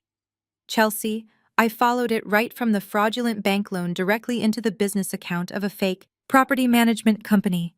A company registered under your name at your exact business address. Gasps erupted from the crowd of church members. The head pastor took a step back, putting physical distance between himself and Brenda family. You did not just make a clerical mistake. Chelsea, I continued, my voice rising with authority. You conspired with my husband to steal the equity from my childhood home. You forged my signature, stamped it with your official state seal, and then actively laundered the stolen funds through a shell corporation to hide the theft. That is not a simple misunderstanding. That is federal wire fraud and money laundering. And the penalty for that under federal law is up to 20 years in prison. Brenda lunged forward, grabbing my arm. Her nails dug into my green jumpsuit. You shut your lying mouth right now, Kiara. Brenda hissed, her face contorted in pure rage. I will not let you stand in my backyard and ruin my family name with these psychotic accusations. My son is a highly respected vice president. Chelsea is a top-tier real estate broker. You are nothing but a jealous, bitter little girl trying to extort us because Marcus finally realized he deserved a better woman. I looked down at Brenda, hand gripping my arm. I did not pull away. I simply turned my head and looked her dead in the eyes. I would be very careful about who you call a criminal. Brenda, I whispered, my voice dropping to a dangerous register, so only she and Chelsea could hear the next part clearly. Because Marcus is not a respected vice president anymore. He is an embezzler who stole $500,000 from his employer to pay for his young mistress. And you are not a holy woman. You are a thief who uses a fake charity in the Cayman Islands to steal from the very people standing in your backyard right now. Brenda's face turned completely ashen. Her hand went entirely numb and slipped off my arm. She stared at me, her mouth opening and closing like a fish, suffocating on dry land. The righteous church treasurer had just realized that her own dark secrets were no longer hidden in the shadows. David stepped forward and unlatched his briefcase. He pulled out a thick manila folder and held it out toward Chelsea. These are the copies of the forged documents, the bank transfers, and the shell company registration, my attorney stated calmly. I suggest you retain defense counsel immediately, because my client submitted the original evidence to the federal authorities yesterday morning. Chelsea let out a loud sobbing wail and sank to her knees right there on the stone patio. The sound of her crying was the only noise left in the sprawling backyard. The church elders who had just been laughing and enjoying their iced sweet tea were now backing away slowly. Nobody wanted to be standing close to a confessed felon when the consequences finally arrived. Brenda was still staring at me with her mouth open, unable to process the absolute destruction of her perfect social image. Her chest heaved up and down as she struggled to breathe through the sheer panic of being exposed. David stood firmly by my side, completely unfazed by the dramatic display. He simply closed his briefcase and checked his watch. Right on time, he murmured softly. I looked toward the heavy iron gates at the side of the property. The sound of tires crunching aggressively against the gravel driveway echoed through the quiet afternoon air. 3 dark, unmarked sport utility vehicles pulled up in a coordinated formation, blocking the entire entrance to the estate. The doors opened simultaneously, and 6 individuals stepped out into the bright afternoon sun. They were not wearing police uniforms, but their attire was unmistakable. They wore sharp tactical trousers, dark sunglasses, and navy blue windbreakers with bold yellow letters printed across the back. 4 of them had FBI written across their jackets, while the other 2 displayed the letters IRS. The church congregation parted like the Red Sea as the federal agents marched directly onto the pristine lawn. They moved with absolute authority, their hands resting casually near the dark holsters at their waistlines. The lead agent, a tall man with silver hair and a stern expression, bypassed the buffet tables and walked straight toward the patio where we were standing. He pulled a leather badge holder from his pocket and held it up for everyone to see. I am Special Agent Miller with the Federal Bureau of Investigation, he announced, his voice booming with unquestionable authority. We are looking for Chelsea Davis and Brenda Davis. Brenda let out a terrified shriek and pressed her back against the brick wall of her massive house. She looked around wildly as if expecting one of the church elders to step forward and protect her, but the head pastor simply turned his back and walked away, signaling to his flock that they should not interfere with a federal investigation. I am Brenda, she whispered, her voice cracking with fear. But there must be some mistake, officer. I am a respectable woman. I am the treasurer of my church. Agent Miller signaled to the 2 agents from the Internal Revenue Service. They stepped forward, holding thick folders that looked remarkably similar to the ones I had mailed the day before. There is no mistake, ma'am, Agent Miller replied coldly. We have federal warrants for your arrest and for the search of these premises. You are being charged with federal tax evasion, money laundering, and the embezzlement of charitable funds.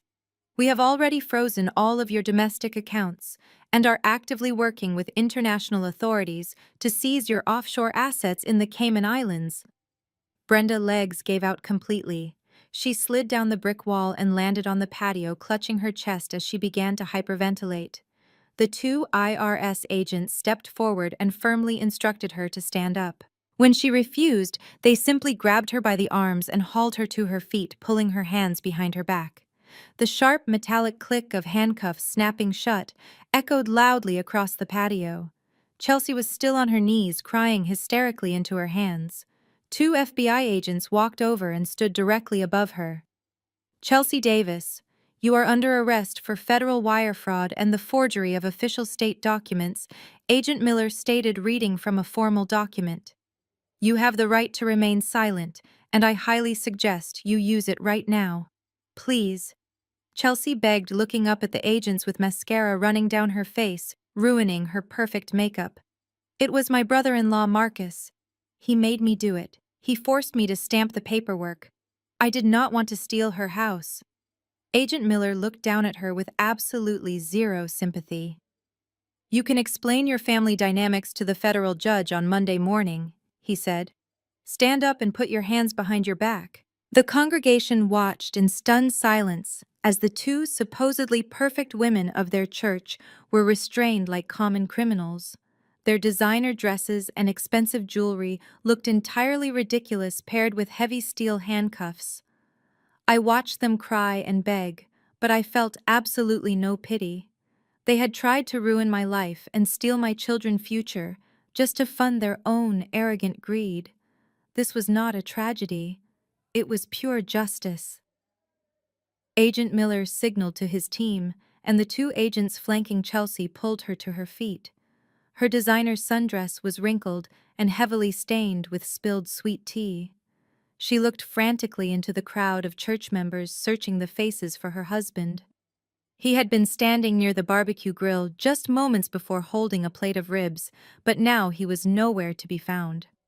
He had completely abandoned her the exact second the federal windbreakers appeared on his mother lawn. He knew his wife was guilty and he was not going to sink with her ship. David, my attorney, stood calmly by my side watching the scene unfold with professional detachment. He adjusted his suit jacket, observing the destruction of the family with a clinical eye. "You cannot do this to me!" Chelsea screamed as the agents began walking her toward the dark, unmarked vehicles parked in the driveway. "I am a licensed real estate broker in the state of Georgia. I have high-end corporate clients. You are making a mistake. This is going to completely ruin my professional career and my reputation." "Your career is over," Mrs. Davis Agent Miller replied, not even breaking his confident stride. "The State Real Estate Licensing Board has already been formally notified of your federal wire fraud charges. Your notary public commission and your broker license were permanently suspended an hour ago. You will never sell another house again." Chelsea let out a guttural, sobbing wail that echoed across the affluent neighborhood. She was loaded into the back of a dark sport utility vehicle, and the heavy metal door was slammed shut, securing her fate. Back on the stone patio, Brenda was still sitting on the ground, hyperventilating violently into her chest. The two Internal Revenue Service agents were loudly reading her the details of the federal asset seizure. "Everything is gone," Brenda moaned, rocking back and forth, clutching her chest. "You cannot take my checking accounts. I have luxury car notes to pay. I have a massive mortgage on this estate.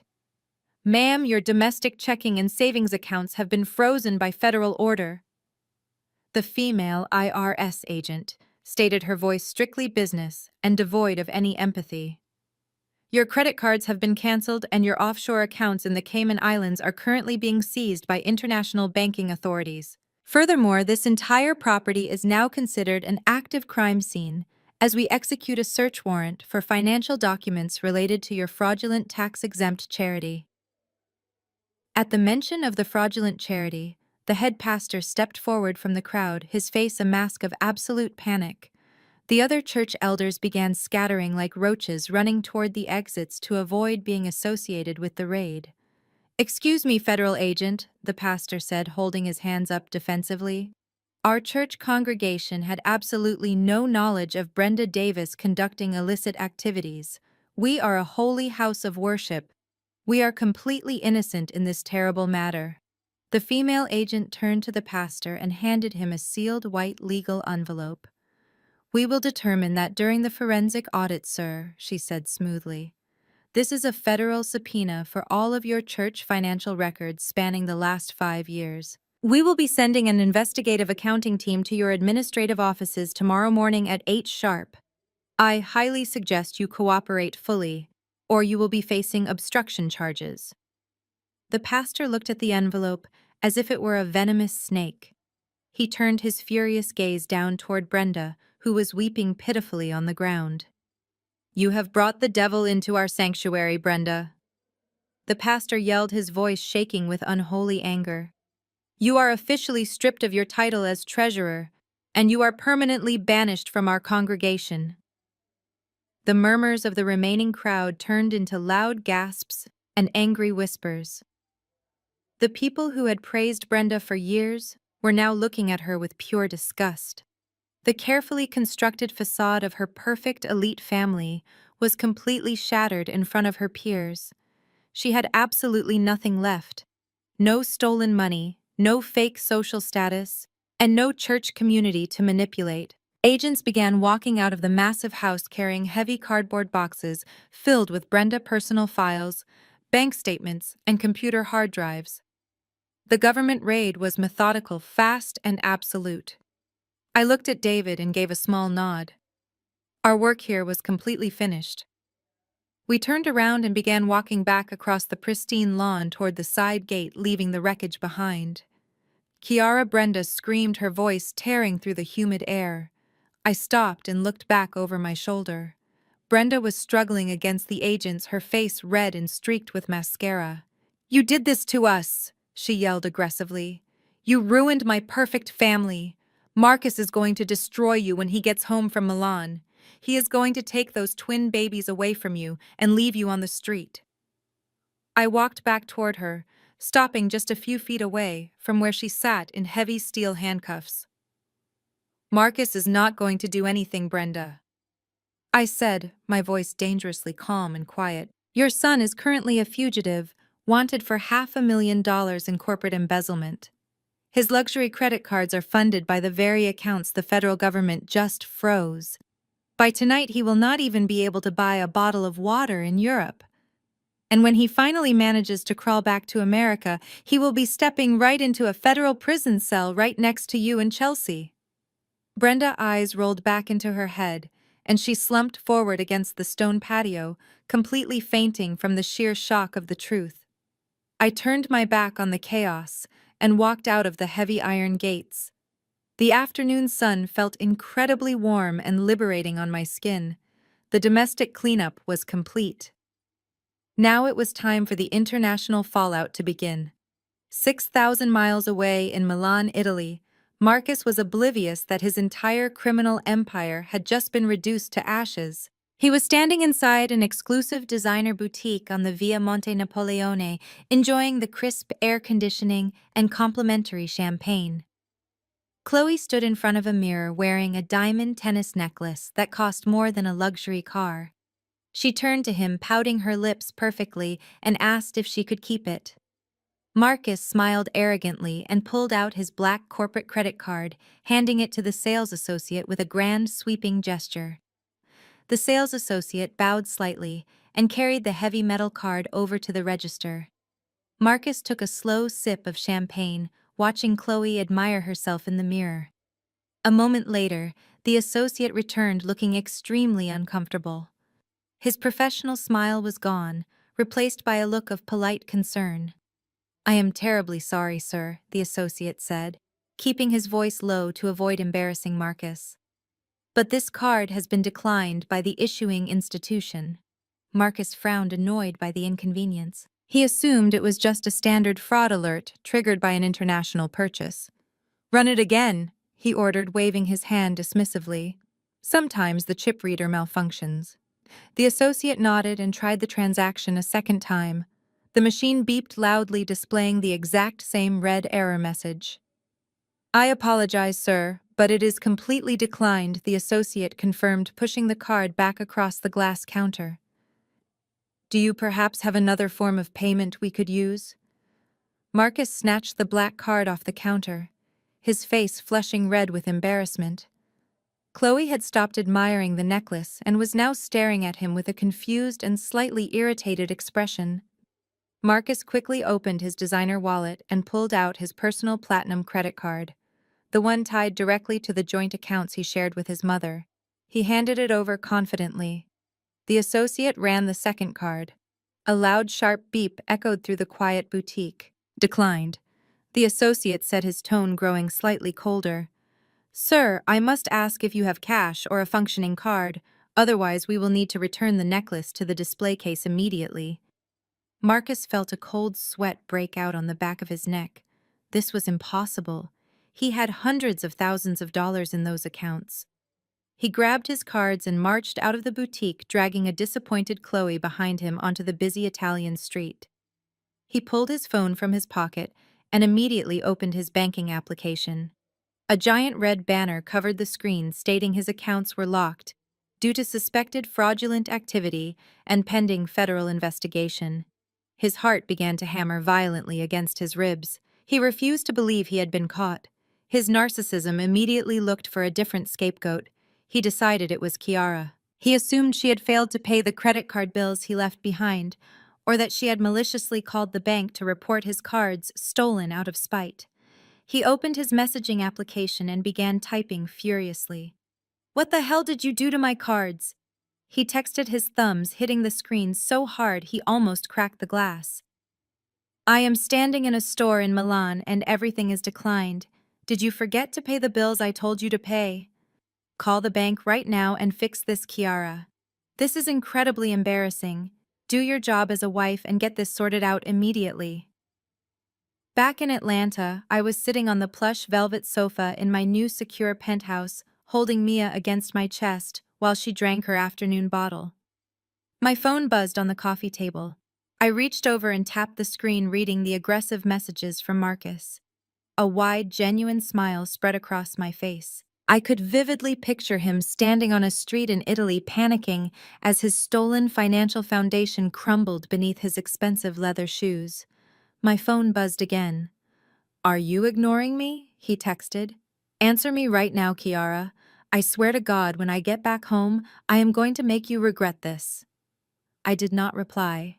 I simply locked the screen and set the phone back down on the table. The silence of my red receipts would drive him absolutely insane. I knew exactly what he would do next. He would try to call his mother to bail him out. He would call Chelsea to wire him cash from their fake company. But neither of those women were going to answer their phones because they were currently sitting in federal holding cells without bail. He was entirely alone, trapped in a foreign country with absolutely no money to his name.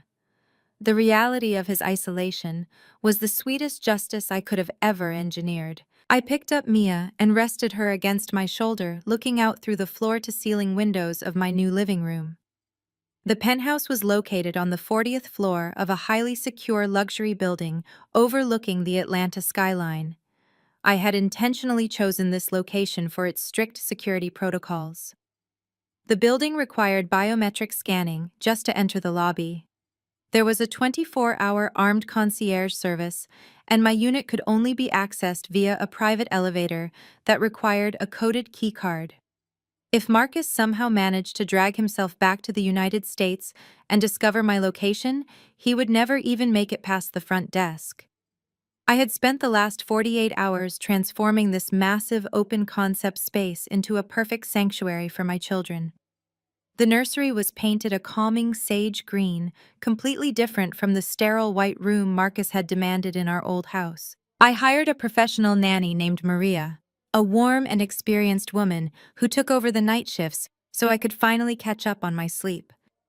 For the first time since the twins were born, I actually felt rested. The dark circles under my eyes were fading, and the constant knot of anxiety in my stomach had completely vanished. I was no longer a stressed, exhausted hostage in my own marriage. I was a wealthy, independent woman, fully in control of her destiny. My phone buzzed again on the glass coffee table, vibrating intensely against the surface. It was another barrage of text messages from Marcus. He was demanding that I call his mother and tell her to wire him $10,000 immediately. I almost laughed out loud at the tragic irony. He had no idea that Brenda was currently sitting in a federal holding facility, wearing an orange jumpsuit, completely unable to access even a single penny of her stolen wealth. I decided I had entertained his digital tantrums long enough. I opened my cellular provider application and permanently deactivated my phone number. I pulled the small physical SIM card out of the device and snapped it in half, throwing the pieces into the trash.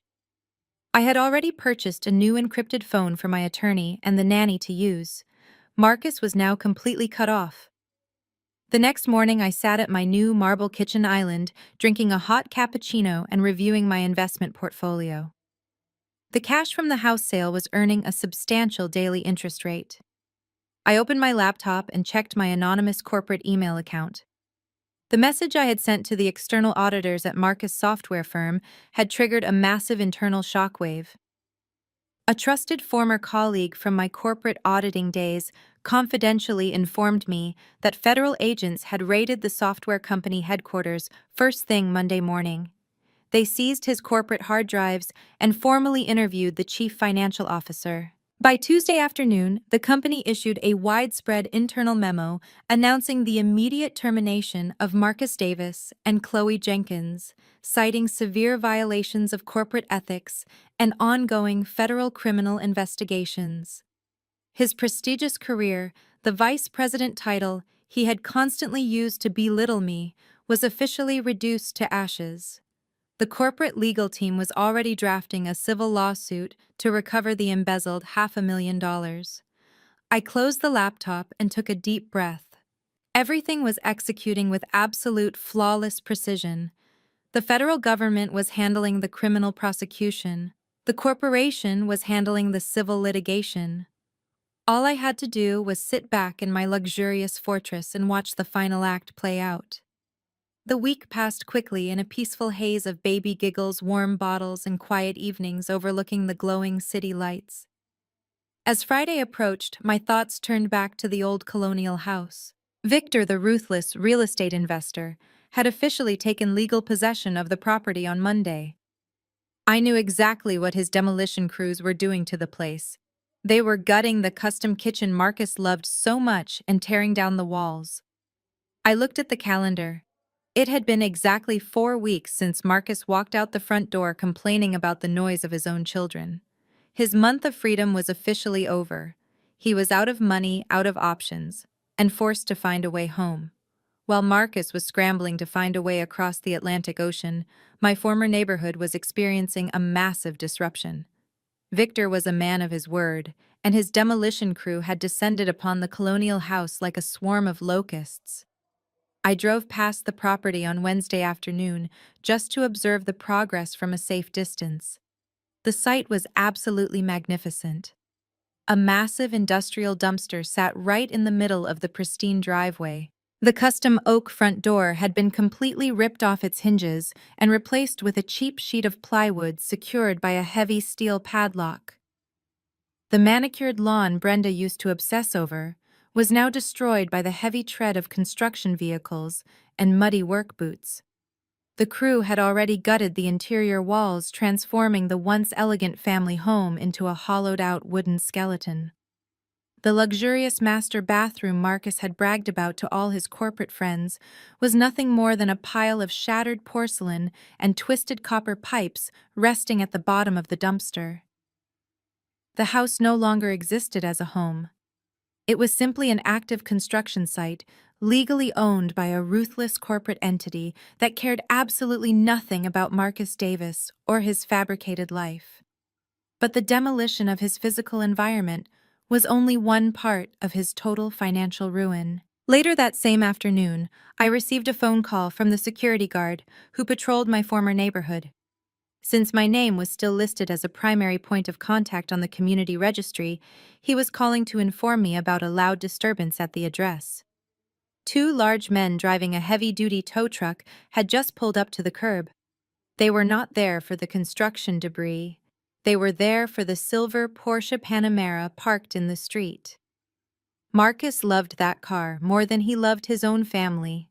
He washed it every single weekend and refused to let anyone else drive it. When he leased the vehicle 2 years ago, he used his corporate income to qualify, but he had quietly attached the monthly payments to the joint checking account I managed.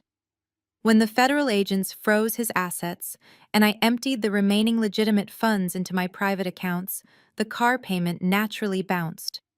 The leasing company did not waste any time. The moment the account was flagged for federal fraud, they instantly dispatched a repossession agency to retrieve their asset. The neighborhood security guard watched in complete shock as the repo men expertly hooked the back wheels of the luxury sports car and dragged it onto the flatbed truck. They did not knock on the door or ask for permission. Within 5 short minutes, the Porsche was strapped down securely and hauled away, leaving nothing but a faint tire mark on the asphalt. Marcus had spent years carefully cultivating an image of supreme wealth and untouchable status. He wanted the neighborhood to see him as a highly successful executive who drove a luxury car and lived in a beautiful colonial estate. In the span of a single afternoon, that entire illusion was violently dismantled in broad daylight. The neighbors who used to wave at him were now standing on their porches, watching his beloved sports car get repossessed, while a construction crew tore his supposed house to pieces. His reputation in that community was completely permanently eradicated. I thanked the security guard for the detailed update and disconnected the call.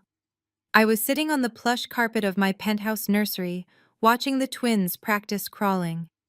The contrast between my peaceful reality and the chaotic destruction of his life was incredibly profound. I had warned him that draining $15,000 from our joint account would have severe consequences, but his narcissism blinded him to the danger. He assumed I would simply absorb the pain and cover his tracks, like I had always done in the past. He failed to realize that every asset he claimed to own was either stolen, heavily leveraged, or dependent on my financial stability. By severing my ties to his fraudulent ecosystem, I had pulled the linchpin out of his existence. The house was gone, the car was gone, his job was gone. His mother and his sister-in-law were locked in federal custody, awaiting trial. The trap was waiting for the final rat to crawl inside. I knew he was coming back. He had absolutely no other options left. His luxury European vacation had turned into a desperate nightmare of survival. He was broke, stranded, and undoubtedly furious. I checked the calendar on my phone. It was Friday morning. The final act was approaching rapidly, and I was absolutely ready for the grand finale to begin right now. Late Friday evening, the sky above Atlanta turned a deep shade of purple. I was sitting at my kitchen island reviewing the final legal documents David had sent over. My old cellular device was completely destroyed, but I still had access to my digital carrier portal through my secure laptop. I logged into the cloud server to see if the trapped rat had made any desperate moves. There was a single audio file waiting in the voicemail inbox. It was recorded just a few hours ago. I clicked play, and the sound of a crowded airport terminal filled my quiet penthouse. Marcus' voice came through the speakers loud and shaking with absolute fury. "Listen to me very carefully, Kiara." He spat into the phone, his voice laced with pure venom. "I do not know what kind of pathetic game you think you are playing, but it is officially over. I have been trying to reach my mother for 3 days, and her phone goes straight to voicemail. Chelsea office line is completely dead. My corporate cards are shut down, and the bank refuses to tell me anything over the phone. I had to sell my custom Rolex to a shady pawn shop in Milan just to afford 2 miserable coach tickets back to Atlanta." I could hear the automated boarding announcements in the background speaking Italian. Marcus was breathing heavily, clearly exhausted and completely unhinged. "Chloe is crying in the terminal and blaming me for this entire disaster." He continued, his voice rising in volume. "I am about to board a 10-hour flight, sitting in the middle seat of the economy cabin next to a crying toddler. Do you have any idea how humiliating this is for a man of my status? I am a vice president. I am supposed to be flying first class drinking champagne. When I land, I'm taking an Uber straight to the house.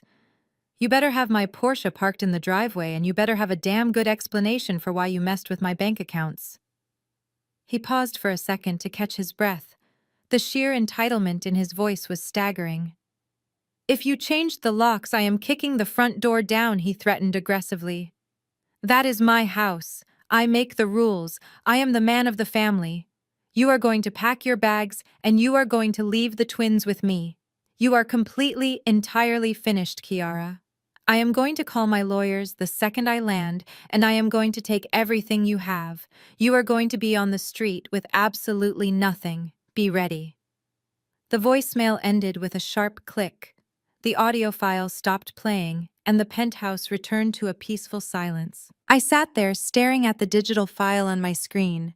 He really believed he still had power. He actually thought he was flying home to his luxury car, his elegant house, and his high-paying corporate job.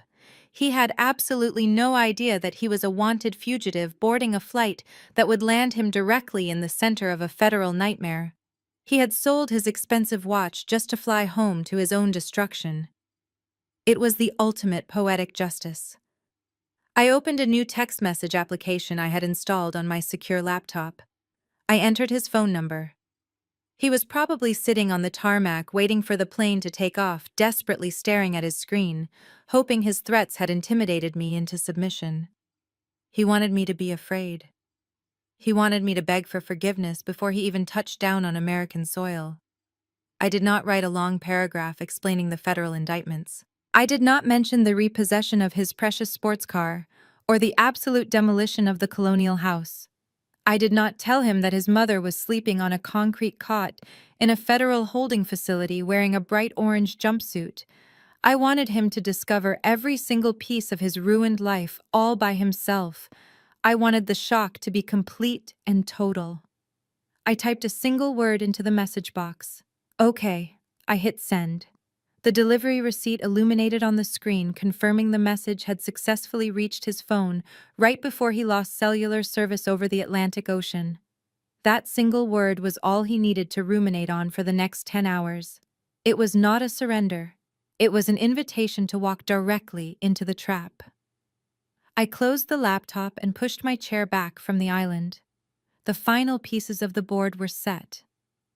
Victor construction crew was not working over the weekend, which meant the gutted house would be completely abandoned when Marcus arrived. The new locks were secure on the plywood door. The trap was absolutely flawless.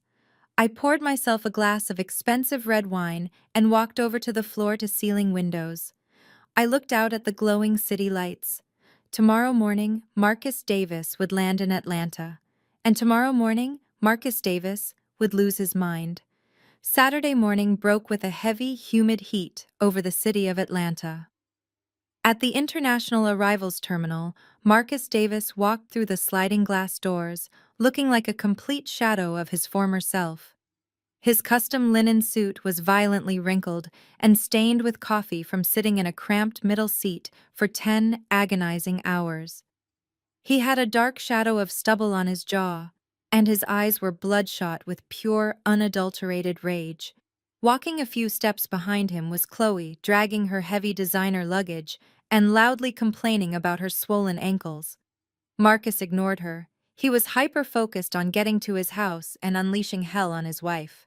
He flagged down a standard yellow taxi cab, since his luxury ride-sharing applications were completely locked. He pulled a wad of euro conversion cash from his pocket, the last remaining funds from the Rolex he had sold to a pawn shop in Milan. He shoved the money at the driver and barked out his home address. During the 40-minute drive through the city traffic, Marcus practically vibrated with anger. He had spent the entire flight convincing himself that Kiara was just throwing a massive hormonal tantrum. He believed she had somehow temporarily frozen his accounts by reporting his cards stolen, and he was fully prepared to kick her out of the house the second he walked through the front door. He was the man of the house. He was the breadwinner. He was going to assert his dominance and remind her exactly who was in charge. The taxi turned into his affluent neighborhood and rolled slowly down the familiar tree-lined street. Marcus leaned forward, peering through the dirty window, expecting to see his pristine colonial estate and his beloved silver Porsche parked in the driveway. Instead, the taxi came to a sudden halt in front of what looked like an active disaster zone. Marcus stepped out of the cab, and his expensive leather shoes instantly sank into a thick layer of mud on the lawn. He stared in absolute disbelief at the massive industrial dumpster blocking the driveway. The beautiful landscaping Brenda had paid thousands of dollars to install was completely shredded by the heavy tread marks of construction machinery. And worst of all, his silver Porsche was nowhere to be seen. The driveway was entirely empty, except for the towering pile of shattered drywall and broken copper pipes sitting in the dumpster. "What the hell is going on?" Chloe whined, stepping out of the taxi and looking at the ruined property in horror. "Is this the right house, Marcus? It looks like a garbage dump." Marcus did not answer her. A terrifying realization began to form in his mind, but his extreme arrogance violently pushed it away. He assumed Kiara had hired contractors to remodel the house without his permission just to spite him. He assumed she had hidden his sports car in the garage to punish him for leaving. He marched up the front steps, his face twisting into a mask of pure fury. He reached the front porch and stopped dead in his tracks. The beautiful custom oak front door he had bragged about was completely gone. In its place was a cheap splintered slab of plywood secured to the doorframe by heavy steel hinges and a thick metal padlock. A temporary commercial door handle was bolted to the center. Marcus frantically pulled his house key from his pocket and jammed it into the temporary lock. It did not even slide halfway in. The lock was entirely different. "Kiara!" he screamed at the top of his lungs, pounding his fists violently against the rough plywood. "Open this damn door right now! I swear to God, Kiara, you have crossed the line. Open the door!" He kicked the plywood with his heavy leather shoe, screaming her name over and over again. Inside the house, he could hear the sound of heavy boots walking across the bare wooden floorboards. The padlock rattled, and the temporary door handle clicked open. The heavy plywood door swung outward. But it was not Kiara standing there. A massive burly man wearing a yellow hard hat, a high-visibility construction vest, and steel-toed boots looked down at Marcus with an expression of profound annoyance. The man was covered in a thick layer of white drywall dust, and he was casually holding a heavy metal crowbar in his right hand. "Can I help you, buddy?" the construction foreman asked, his deep voice rumbling like a truck engine. "You are trespassing on an active demolition site and making a whole lot of unnecessary noise." "What are you doing in my house?" Marcus demanded, his voice cracking with panic as he tried to push past the massive man. "Where is my wife? Where is Kiara? Get out of my way before I call the police." The foreman did not move a single inch. He actually let out a loud, booming laugh. "Call the police, buddy. Go right ahead. Because nobody named Kiara lives here, and this sure as hell is not your house. My boss, Victor, bought this property for straight cash on Friday morning. The previous owner packed up and handed over the deed. Now back up off my porch before I have you arrested for trespassing." Marcus stumbled backward as if the massive construction foreman had physically punched him in the chest. He looked past the burly man into the gutted hallway of what used to be his luxurious colonial home. The custom chandelier was gone. The imported hardwood floors were ripped down to the subfloor. "Bought it?" he stammered, his voice barely a whisper. "That is impossible. My name is on the mortgage. She cannot legally sell this house without my signature."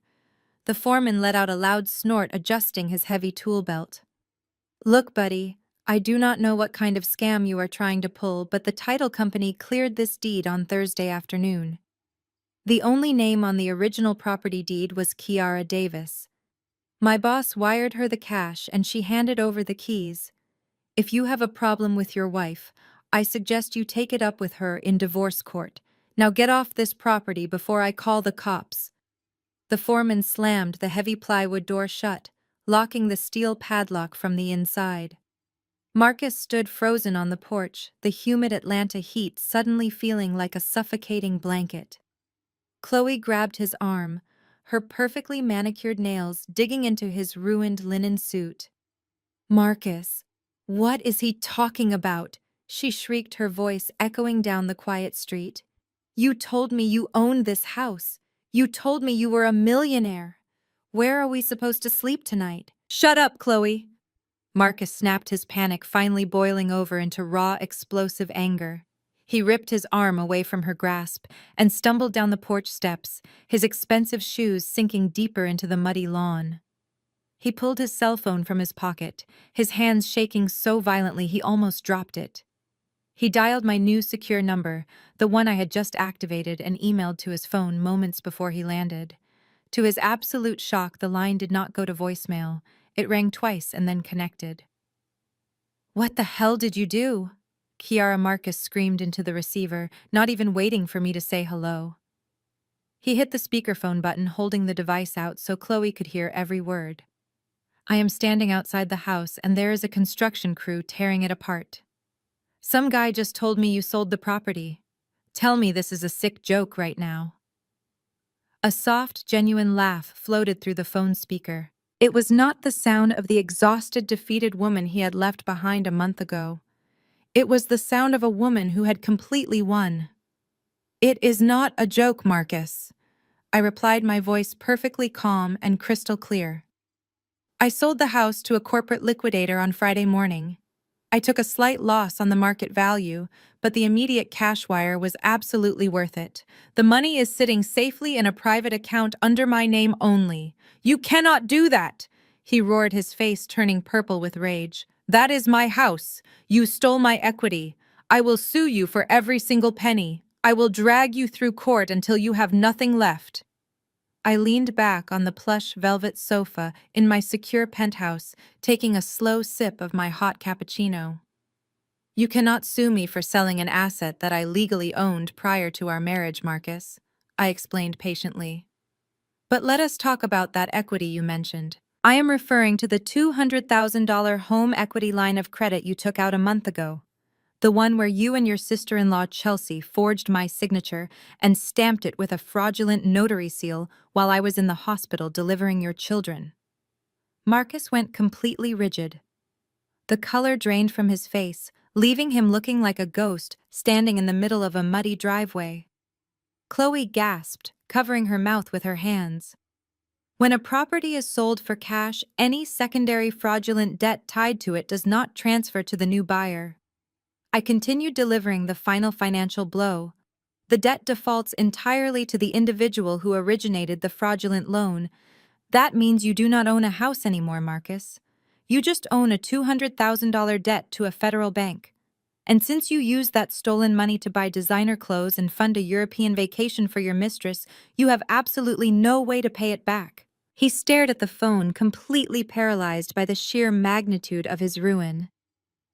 "My Portia," he whispered, his voice breaking. "Where is my car, Kiara?" "Your car bounced a payment because your accounts were flagged," I stated. "Your car bounced a payment because your accounts were flagged," I stated. When you steal $500,000 from your corporate employer, they tend to notify the federal authorities immediately without asking any questions at all. The Federal Bureau of Investigation raided your corporate office building on Monday morning, Marcus. You do not have a prestigious corporate job anymore. You currently have a massive federal warrant issued for your immediate arrest." He let out a loud, choked gasp, leaning heavily against the side of the idling yellow taxicab. His weak knees buckled slightly, and he slowly slid down until he was sitting flat on the muddy curb. Chloe stood directly over him, her eyes wide with mounting terror and absolute confusion. "Oh, what about my mother, Brenda?" he asked, his voice sounding incredibly small and completely defeated. "She has money. She will hire the best lawyers in the city to fix this." I laughed softly, shaking my head even though he could not see me. "Your mother cannot help you, Marcus," I said. "Brenda is currently dealing with her own federal indictments. The Internal Revenue Service raided her church barbecue last Sunday. They seized all her domestic accounts and froze her offshore accounts in the Cayman Islands. She was arrested for tax evasion and stealing charitable donations from her own congregation. I believe she is currently waiting for her arraignment hearing." "No," he moaned, burying his face in his hands. "No, that cannot be true. Chelsea. What about Chelsea? She is a licensed real estate broker. She knows people." "Chelsea is out on bail right now," I explained calmly. "She was arrested at the exact same barbecue. Her notary commission is permanently revoked, and her real estate license is suspended. She is facing 20 years in federal prison for forging the legal documents you used to steal my home equity. Your entire family is dismantled, Marcus. There is nobody left to save you." Chloe grabbed the phone from his hand, staring at the screen as if it were a venomous snake. "Is this true?" she demanded, her voice shrill and shaking. "Is he really completely broke? Is he going to prison?" "He is absolutely going to prison, Chloe," I replied, addressing the young mistress directly. "And considering you accepted thousands of dollars in stolen kickbacks through a fake shell company, you should probably start looking for a very good defense attorney yourself. Your corporate email was included in the federal evidence packet I submitted." Chloe dropped the phone onto the muddy grass. She looked at Marcus, who was sitting on the curb, sobbing uncontrollably into his hands. His expensive suit was ruined. His arrogance was entirely gone. He was nothing but a broken criminal sitting in front of a demolished house he no longer owned. Chloe did not hesitate for a single second. She turned around and marched right back to the yellow taxicab. She threw the back door open and climbed inside, slamming it shut behind her. "Wait, Chloe!" Marcus yelled, scrambling to his feet. "Where are you going? You cannot leave me here. I do not have any money to pay the driver. I do not have anywhere to go." "Drive." Chloe ordered the taxi driver, locking the doors from the inside. "I am not going to prison for this loser. Take me to the airport right now." The taxi driver put the car in gear and sped away down the tree-lined street, leaving Marcus standing completely alone in the mud. He chased after the car for a few steps, waving his arms frantically before his legs gave out again. He collapsed onto the grass, breathing heavily and staring up at the humid Atlanta sky. I listened to the sound of the taxi speeding away through the open phone line. The silence that followed was incredibly satisfying. He had abandoned me and his newborn children to fly off to Europe with his mistress. Now his mistress had abandoned him in the exact same neighborhood where he thought he was the king. "Kiara," he cried out, crawling over to where the phone lay in the grass. "Please, Kiara. You have to help me. I am your husband. I am the father of your children. You have the cash from the house sale. You can pay for my lawyers. You can fix this. I am so sorry for everything. I will do whatever you want." I looked around my beautiful, peaceful penthouse. The twins were napping in their pristine nursery. The sun was shining brightly through the massive floor-to-ceiling windows. My life was completely perfect. "I am not your wife anymore, Marcus," I said, my voice cold and absolute. "I am just the forensic accountant who audited your miserable life and shut down your empire." I tapped the red button on my screen and permanently severed the connection. The line went completely dead. Marcus was left kneeling in the wet grass of a property he had fraudulently leveraged, staring at a phone screen that would never light up with my name again. But his isolation was only temporary. I had tracked his flight itinerary earlier that morning and anonymously forwarded his arrival time and expected destination to the lead federal investigator. I knew exactly what was about to happen next. Through the open window of my penthouse, I could not hear the sirens yet, but I knew they were already weaving through the heavy Atlanta traffic. Back at the muddy driveway, Marcus barely had time to wipe the dirt off his ruined linen suit before the flashing blue and red lights reflected off the sides of the industrial construction dumpster. Two black federal sport utility vehicles and a marked local police cruiser aggressively blocked the street, cutting off any possible escape route. The heavy doors flew open and a highly coordinated team of armed law enforcement officers stepped out into the humid air. They were accompanied by two men wearing sharp gray suits, holding thick leather briefcases. These were the external corporate auditors from his former software firm, the very men he had so desperately tried to avoid by fleeing to Europe. Marcus froze completely, his breathing shallow and rapid. He raised his hands instinctively, dropping his cell phone into the mud. The lead federal agent who had arrested his mother just a week prior marched straight up the driveway with his gold badge held high. Marcus Davis, the agent, announced, his voice echoing down the quiet, affluent street. "You are under arrest for federal wire fraud, corporate embezzlement, and fleeing the jurisdiction to avoid prosecution. Place your hands behind your back immediately." Marcus did not fight. He was too broken, too exhausted, and too terrified to mount any kind of resistance. He slowly turned around and let the heavy steel handcuffs clamp tightly around his wrists. He tried to negotiate, his voice cracking with pathetic desperation. He looked past the federal agents directly at the corporate auditors, begging them to understand his fabricated reality. "I can pay the company back," he pleaded, completely ignoring the Miranda rights being read to him. "Just give me a few weeks to liquidate my remaining assets. I have the house, I have the sports car. We can make a deal and settle this quietly without the courts." The lead auditor simply shook his head, pulling a folded legal document from his briefcase. "You do not own any assets, Mr. Davis." The auditor replied, his tone icy and professional. "We have already been fully briefed by your wife and her legal counsel." The house was legally sold to a corporate liquidator, the car was repossessed by the dealership, and the stolen funds are completely gone. You have absolutely nothing left to bargain with. The neighborhood that Marcus had tried so hard to impress was now actively watching his absolute downfall. Front doors opened, and former friends stepped out onto their porches, holding their morning coffees, whispering and pointing as the supposedly successful vice president was searched and restrained. There was no dignity left. His carefully constructed facade of wealth and superiority was completely obliterated in broad daylight. The police cruiser doors slammed shut, trapping him inside a nightmare of his own making. Miles away, high above the chaos and the sirens, I closed my laptop and let out a long, slow breath. The heavy knot of anxiety that had lived in my chest for the past year dissolved entirely. The toxic syndicate was dismantled. Brenda was facing years in a federal penitentiary for tax evasion.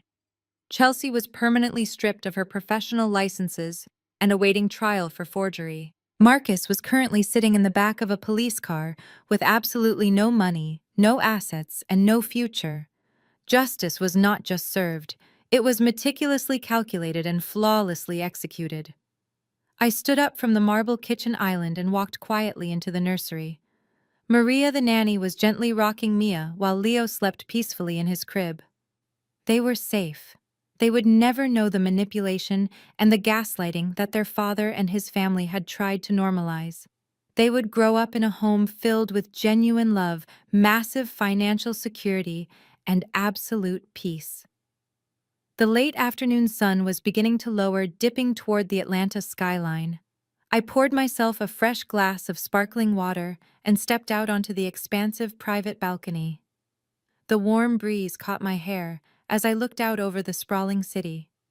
I thought about the exhausted, terrified woman sitting in that hospital bed a month ago, crying while her husband abandoned her. That woman felt so incredibly far away now. She had been replaced by a fierce, analytical protector who refused to be a victim. They had severely underestimated the quiet daughter-in-law. They mistook my kindness for weakness and my postpartum exhaustion for stupidity. They thought they could steal my home, my money, and my dignity without a single consequence.